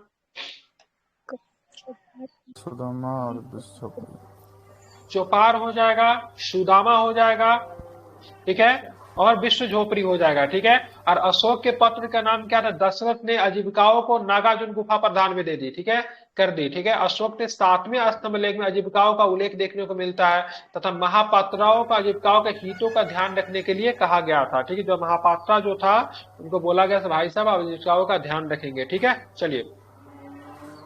अशोक ने बौद्ध धर्म के प्रचार के लिए अपने पुत्र को महेंद्र को कहाँ भेजा? श्रीलंका। पुत्री को कहाँ भेजा? दोनों का श्रीलंका भेजा। ध्यान में, दोनों को प्रचार करने के लिए कहाँ भेजा? बौद्ध धर्म का प्रचार करने के लिए तो श्रीलंका दोनों को भेज दिया गया। ठीक है, ध्यान में रखेंगे। बौद्ध परंपरा में उनके लिपियों के अनुसार अशोक ने कितने स्तूपों का निर्माण कराया? अभी थोड़े पहले बौद्ध पढ़ेंगे, ठीक है। 84,000 स्तूपों का निर्माण करवाया, ठीक है। भारत में शिलालेख का प्रचलन सर्वप्रथम किसके शासनकाल में शुरू हुआ? अशोक के समय। इनका देन नहीं था, ईरान का एक शासक है डेरियस जो था ना, डेरियस, क्या नाम था उसका, डेरियस जो था, डेरियस द फर्स्ट, उसी ने मतलब क्या किया, शिलालेख की थी। अशोक वहां से ही मतलब इसको अपनाया था, ठीक है, ध्यान में रखेंगे। अशोक के शिलालेखों में किस किस लिपि का प्रयोग हुआ है? ब्राह्मी का, खरोष्टी का, ग्रीक का, अरमाइका का, वेरी गुड। लेकिन भारत में जो ज्यादातर शिलालेख मिले उसमें ज्यादातर में किस लिपि का प्रयोग किया है, क्या बताएंगे? ब्राह्मी का, वेरी गुड, ठीक है। ब्राह्मी लिपि का ज्यादातर प्रयोग किया। आप हमें ये बताइए ग्रीक व अरमाइका लिपि का अभिलेख आपको कहाँ से मिले अशोक के, तो क्या बताएंगे? अफगानिस्तान से मिला है, वेरी गुड, बहुत सुंदर, अफगानिस्तान से। खरोष्टी लिपि का अभिलेख कहाँ से मिले, क्या बताएंगे? पाकिस्तान के मंसेरा से मिले, जो कि पाकिस्तान में पेशावर के निकट, ठीक है। और शेष भारत से जो अभिलेख मिले कौन से लिपि में मिले हैं, क्या बताएंगे? बिल्कुल, ब्राह्मी लिपि में मिली है। किस में मिली है? ब्राह्मी लिपि में मिली है, ठीक है। आप हमें ये बताएं, ठीक है, खरोष्टी लिपि को बाएं से दाएं लिखते थे, फिर दाएं से बाएं लिखते थे, कैसे लिखते थे? दाएं से बाएं। बिल्कुल, दाएं से बाएं लिखते थे। आप देखेंगे अशोक के शासनकाल में ये वर्णित तीर्थ है, मतलब ये अधिकारी जो थे डायरेक्ट यूपीएससी का एग्जाम अगर उस समय होता होगा ना, तो वैसे मतलब बनते थे। ये बड़े अधिकारी थे, ठीक है, बहुत बड़े अधिकारी थे। ये सबसे बड़ा होता था प्रधानमंत्री। कौन होता था? प्रधानमंत्री होता था, जो कि मतलब राजा के कार्यों में सहायता करता था। उसके और पुरोहित होता था। पुरोहित जो होता था धर्म एवं दान विभाग का क्या होता था? प्रधान। क्या बताएंगे? बिल्कुल, सैन्य विभाग का जो प्रधान जो होता था उसको सेनापति बोलते थे। युवराज, राजा के पुत्र को क्या बोलते हैं? राजपुत्र को क्या बोलते थे? युवराज बोलते थे, ठीक है। दैवारी की बात करेंगे, राजकीय द्वार रक्षक जो दैवारिक होता। अंतर्वेदी क्या होता? अंतपुर का मतलब क्या होता? अध्यक्ष जो होता है अंतर्वेदिक बोलते थे। समाहर्ता कौन होता? वर्तमान में कलेक्टर साहब, ठीक है। वर्तमान में जब देखिएगा अभी भी समाहर्ता आवास लिखा रहता है जिला कलेक्टर के पास में, तो कौन होता है? तो आय का संग्रह करता करने वाला, ठीक है, आय का संग्रह करने वाला कलेक्टर पद जो बनाया गया था ब्रिटिश के समय में, उनका एक ही काम था, टैक्स वसूलने का काम था। बाद में उनके राज्य, उनके अधिकार को बहुत अधिक बढ़ा दिया गया, ठीक है। सन्निधाता क्या होता था? सन्निधाता के पास कौन सा कार्य होता था, क्या बताएंगे? कोषाध्यक्ष। बहुत सुंदर, राजकीय कोषाध्यक्ष जो था वो सन्निधाता था, ठीक है। प्रशासता क्या होता था? प्रशासता तो कारागार का कोषाध्यक्ष क्या करता होगा सर? वो पैसा तैसे का देखभाल करता होगा। उसकी होती कोष में कितना पैसा है, कितना पैसा निकल गया, नहीं हो गया, कैग का मतलब वो पूरी तरीके से देखभाल जो करता था, कोष में क्या है, नहीं आए हुए का पूरा इसकी जिम्मेवारी। मतलब अभी का क्या है उस समय का सन्निधाता सर? अभी का क्या उस समय का सन्निधाता? दूसरा होता है सन्निधाता, लेकिन हाँ मिलता जुलता बोल सकते हैं, ठीक है। कारागार का अध्यक्ष होता प्रशस्ता था। प्रदेष्टि की बात करेंगे कमिश्नर होता था, ध्यान में रखेंगे। पौर की बात करेंगे नगर का कोतवाल होता था, ध्यान में रखेंगे। नगर का कोतवाल बड़ा अधिकारी होता था, ठीक है, ध्यान में रखेंगे। एसपी साहब हो गए एक तरह से ये। व्यवहारी की बात करेंगे तो मुख्य न्यायाधीश होता था। न्याय की बात करें नगर रक्षा का मतलब अध्यक्ष होता था, ठीक है, शहर की रक्षा करना इसकी जिम्मेवारी होती थी। कर्मांती की बात करेंगे, उद्योग एवं कारखानों का अध्यक्ष जो होता था उसको क्या बोलते? कर्मांतिक बोलते थे। मंत्री परिषद का जो अध्यक्ष जो होता था, मंत्री परिषद जो होता था उसके अध्यक्ष को अध्यक्ष ही कहते थे, ठीक है। दंडपाल का क्या काम होता था? सेना का सामान एकत्र करने वाला, सेना का सामान एकत्र करने वाला दंडपाल। दुर्गपाल क्या होता था? दुर्ग का रक्षक था। अंतपाल क्या होता था? सीमावर्ती दुर्गों का रक्षक था, ठीक है। सीमावर्ती मतलब जहाँ पे सीमा समाप्त हो जाती, सीमा जहाँ से शुरू होती थी अभी समाप्त हो जाती थी, कोई अंदर प्रवेश न करे, इसके लिए सारे के सारे ये मतलब क्या है? तीर्थ है। और ये तीर्थ का कितने प्रकार के तीर्थ का उल्लेख आपको किया गया चाणक्य के अर्थशास्त्र में, बताइए? 18 प्रकार के तीर्थ का उल्लेख किया। कितने नहीं, 18 प्रकार के। कितने? 18 प्रकार के तीर्थ का उल्लेख किया गया, ठीक है। इंपॉर्टेंट है, ध्यान में रखेंगे इसको।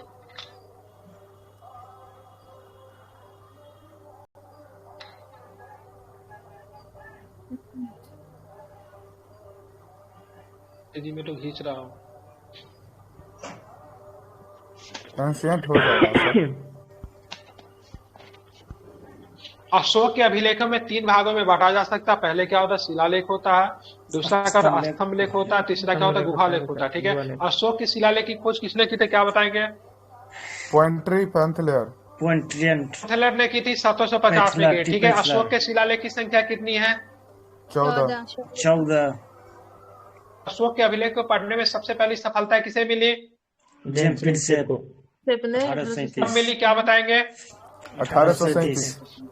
बिल्कुल। तो अशोक के शिलालेख की संख्या 14 बता, स्तंभ लेखों की संख्या सीधे उससे आधा है, कितनी है? 7 है। ठीक है।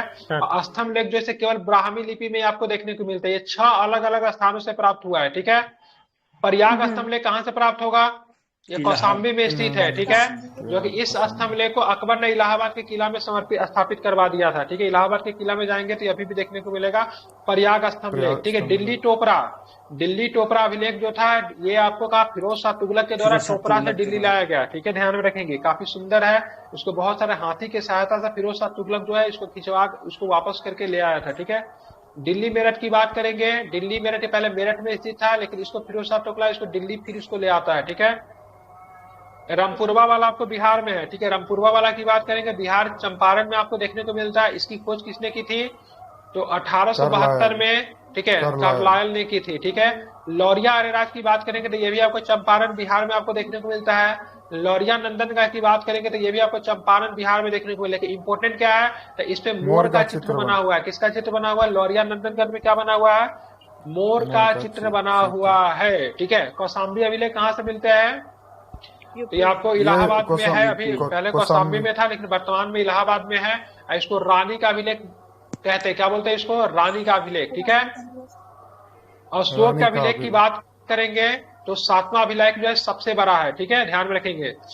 बिल्कुल, सबसे बड़ा कौन है? 7वां अभिलेख जो है सबसे बड़ा है। जबकि सबसे छोटा कौन है? तो रुक्मणी की बात करेंगे तो सबसे छोटा है। ठीक है, ध्यान में रखेंगे। रुक्मणी जो क्या है? सबसे छोटा है। ठीक है। इसी में लुम्बिनी में धम्म यात्रा के दौरान अशोक ने भू राजस्व की दर को, अभी आ गया ना, मुझे याद नहीं आ रहा था, भू राजस्व की दर को मतलब इन्होंने घटा दिया था। घटाकर कितना कर दिया था? 1/8 कर दिया था। कितना कर दिया था? मतलब 1/8 कर दिया था। ठीक है, ध्यान में रखें, कितना कर दिया था? मतलब 12.5% के आसपास कर दिया गया। ठीक है। गुफा होता है, गुफा के अंदर जो लेख प्राप्त हुआ उसको गुफा लेख कहते हैं। ठीक है। चलिए, और मतलब शिलालेख की बात करेंगे पत्थर पे। ठीक है, क्या होगा? शिलालेख पत्थर पे। ठीक है, समझ गए? बात करें लुम्बिनी ग्राम का धार्मिक कर बलि को माफ कर दिया गया। ठीक है। लुम्बिनी ग्राम में जो धार्मिक कर जो लगता है इसको बलि कहते हैं, उसको माफ कर दिया गया था। टैक्स को हटाकर 12.5% कर दिया गया था, मतलब 1/8 कर दिया गया था। ध्यान में रखेंगे। ठीक है। कितने अपने शासन के कैवे वर्ष गए थे यात्रा करने? ये 20वीं वर्ष 20वीं वर्ष इधर राइट आंसर। ठीक है। आप चलेंगे महास्थान। महास्थान की बात करेंगे, बांग्लादेश में है। बांग्लादेश से प्राप्त सोहगौरा का त्रामपत्र अभिलेख में मौर्य काल में अकाल, सूखा जैसे दैवी प्रकोप के समय राज्य द्वारा राहत कार्य किए जाने का विवरण प्राप्त होता है। तो महास्थान कहाँ से मिलता है आपको? महास्थान कहाँ पे? बांग्लादेश से प्राप्त सोहगौरा का त्रामपत्र अभिलेख में क्या जानकारी मिलती है? तो मौर्य काल में अकाल, सूखा जैसे दैवी प्रकोप आएगा तो इसमें कौन मदद करेगा? तो इसमें राज्य मदद करेगा। ठीक है। प्रथम शिलालेख में ये घोषणा करते हैं अशोक से मतलब सभी मनुष्य क्या है? मेरे दोस्त है कि मेरे बच्चे हैं? क्या है? मेरे बच्चे। सभी मनुष्य क्या है? मेरे बच्चे हैं। ठीक है, ध्यान में रखेंगे। अशोक का बात करें एक अभिलेख जो सार एक गुना अभिलेख कहाँ से प्राप्त होगा? कहाँ से प्राप्त होगा? कंधार कहाँ सर? कंधार अफगानिस्तान में पड़ता है। कंधार प्लेन हाईजैक भूल गए क्या? नेपाल से प्लेन मिली थी इसको भारत में। हाँ बिल्कुल, नाम ठीक से नहीं लिखा था ना सर, इसलिए ठीक है।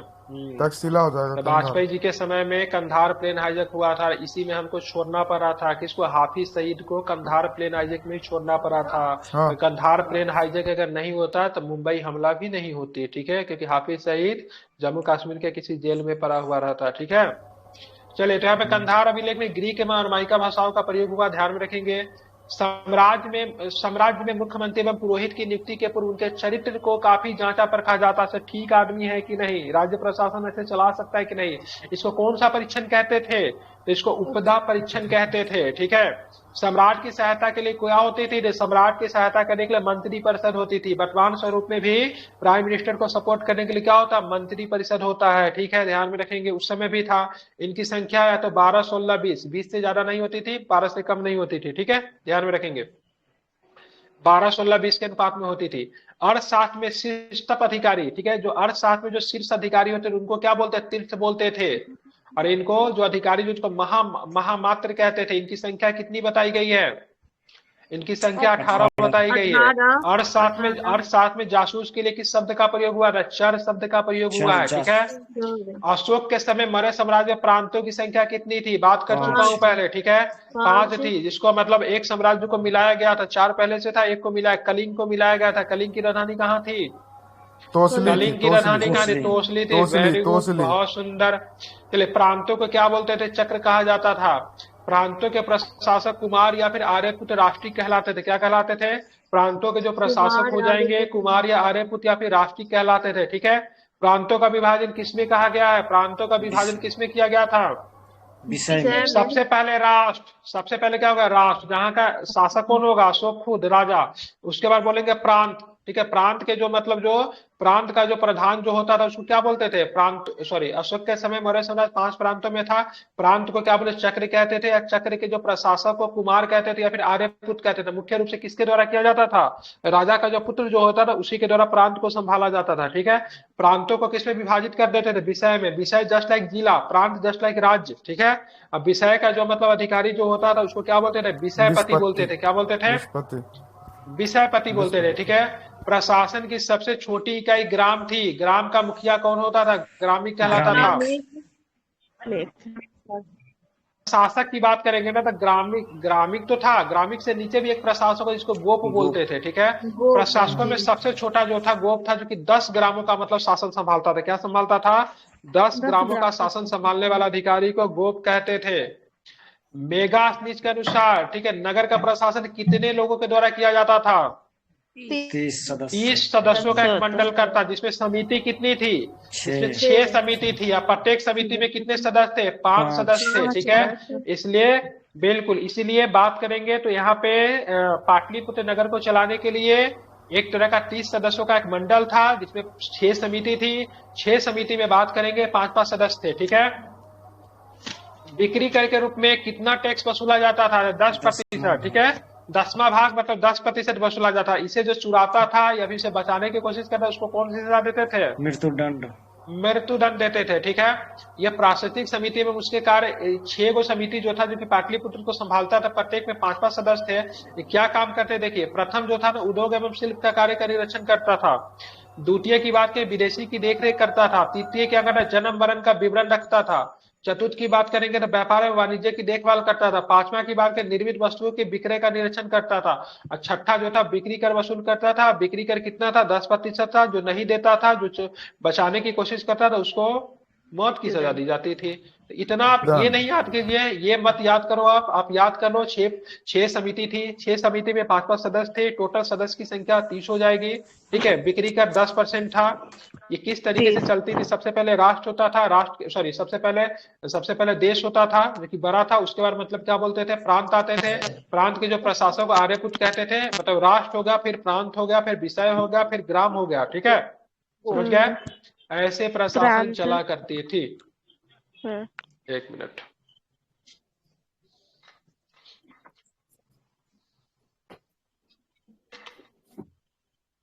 बहुत गुप्त भी होगा फिर। आज नहीं हो पाएगा, कल समाप्त होगा। 3 दिन तो आपको लगेगा ही कम से कम। क्या मुंह डूब गया बोलते? हाँ सर, आज गुप्त तक हो जाएगा। गुप्ता करवा दूं ना आज? हाँ, गुप्ता तक हो जाएगा। चलिए, आप देखेंगे मेगास्थनीज के अनुसार एग्रोनोमाई मार्ग निर्माण का अधिकारी था, मतलब पीडब्ल्यू का अधिकारी था। जस्टिन के अनुसार चंद्रगुप्त मौर्य की सेना में 50,000 अश्वारोही, 9,000 हाथी और बात करें 8,000 मतलब रथ हुआ करते थे, ठीक है। जस्टिन नामक यूनानी लेखक के अनुसार चंद्रगुप्त मौर्य ने अपनी 6 लाख की फौज से सारे भारत को रौंद दिया। यह बात सही भी हो सकती है और नहीं भी, लेकिन यह सही है कि चंद्रगुप्त मौर्य ने पश्चिमोत्तर भारत में सेल्यूकस की गुलामी से मुक्त किया। जस्टिन ने चंद्रगुप्त सेना को लुटेरों की सेना कहा, ठीक है। चंद्रगुप्त सेना को लुटेरों की सेना किसने किया? जस्टिन ने कहा। किसने किया है? जस्टिन ने कहा है, ठीक है। ध्यान में रखेंगे। ये चंद्रगुप्त मौर्य के बाद ना हम लोग आधा घंटा का रेस्ट लेंगे। आधा घंटा के बाद फिर हम लोग क्या करेंगे? शुरू करेंगे, ठीक है। या फिर 1 घंटा का रेस्ट लेंगे, 6 बजे से 6 से 7 या फिर 6 से 8 हम लोग आधा घंटा देख लेते हैं, ठीक है। 1 घंटा ले लीजिए। 1 घंटा ले लेते, चाय पी कर आते हैं, बाहर से थोड़ा घूम के आते हैं, ठीक है, फिर करेंगे, ठीक है। लेकिन इसको आज बहुत हद तक इसको निपटाना है, ठीक है। निपटाना, ठीक है। युद्ध क्षेत्र में सेना का नेतृत्व करने वाला अधिकारी कौन होता था? नायक कहलाता था। सैन्य विभाग का सबसे बड़ा अधिकारी जो होता था सेनापति होता था। पिलिनी नामक यूनानी, अरे जस्टिन मतलब किसने मतलब लुटेरों की सेना कहा? चंद्रगुप्त मौर्य को लुटेरों की सेना किसने कहा? जस्टिन ने कहा। बहुत सुंदर, वेरी गुड, ठीक है। पिलिनी नामक यूनानी लेखक के अनुसार चंद्रगुप्त की सेना में 6 लाख पैदल सिपाही, 30,000 घुड़सवार और 9,000 हाथी थे। मेगास्थनीज के अनुसार मौर्य सेना की रखरखाव 5 सदस्यीय 6 समितियां करती थी। 5 इसमें भी 30 सदस्य हो जाएंगे, ठीक है। मौर्य प्रशासन के गुप्तचर विभाग का, मौर्य प्रशासन में गुप्तचर विभाग का मतलब हेड कौन था? इसका महामात्य सर्प नामक मतलब क्या था? अमात्य के अधीन था। अर्थशास्त्र में गुप्तचर को क्या कहा गया? क्या बताएंगे अर्थशास्त्र में गुप्तचर को? बिल्कुल, ठीक है।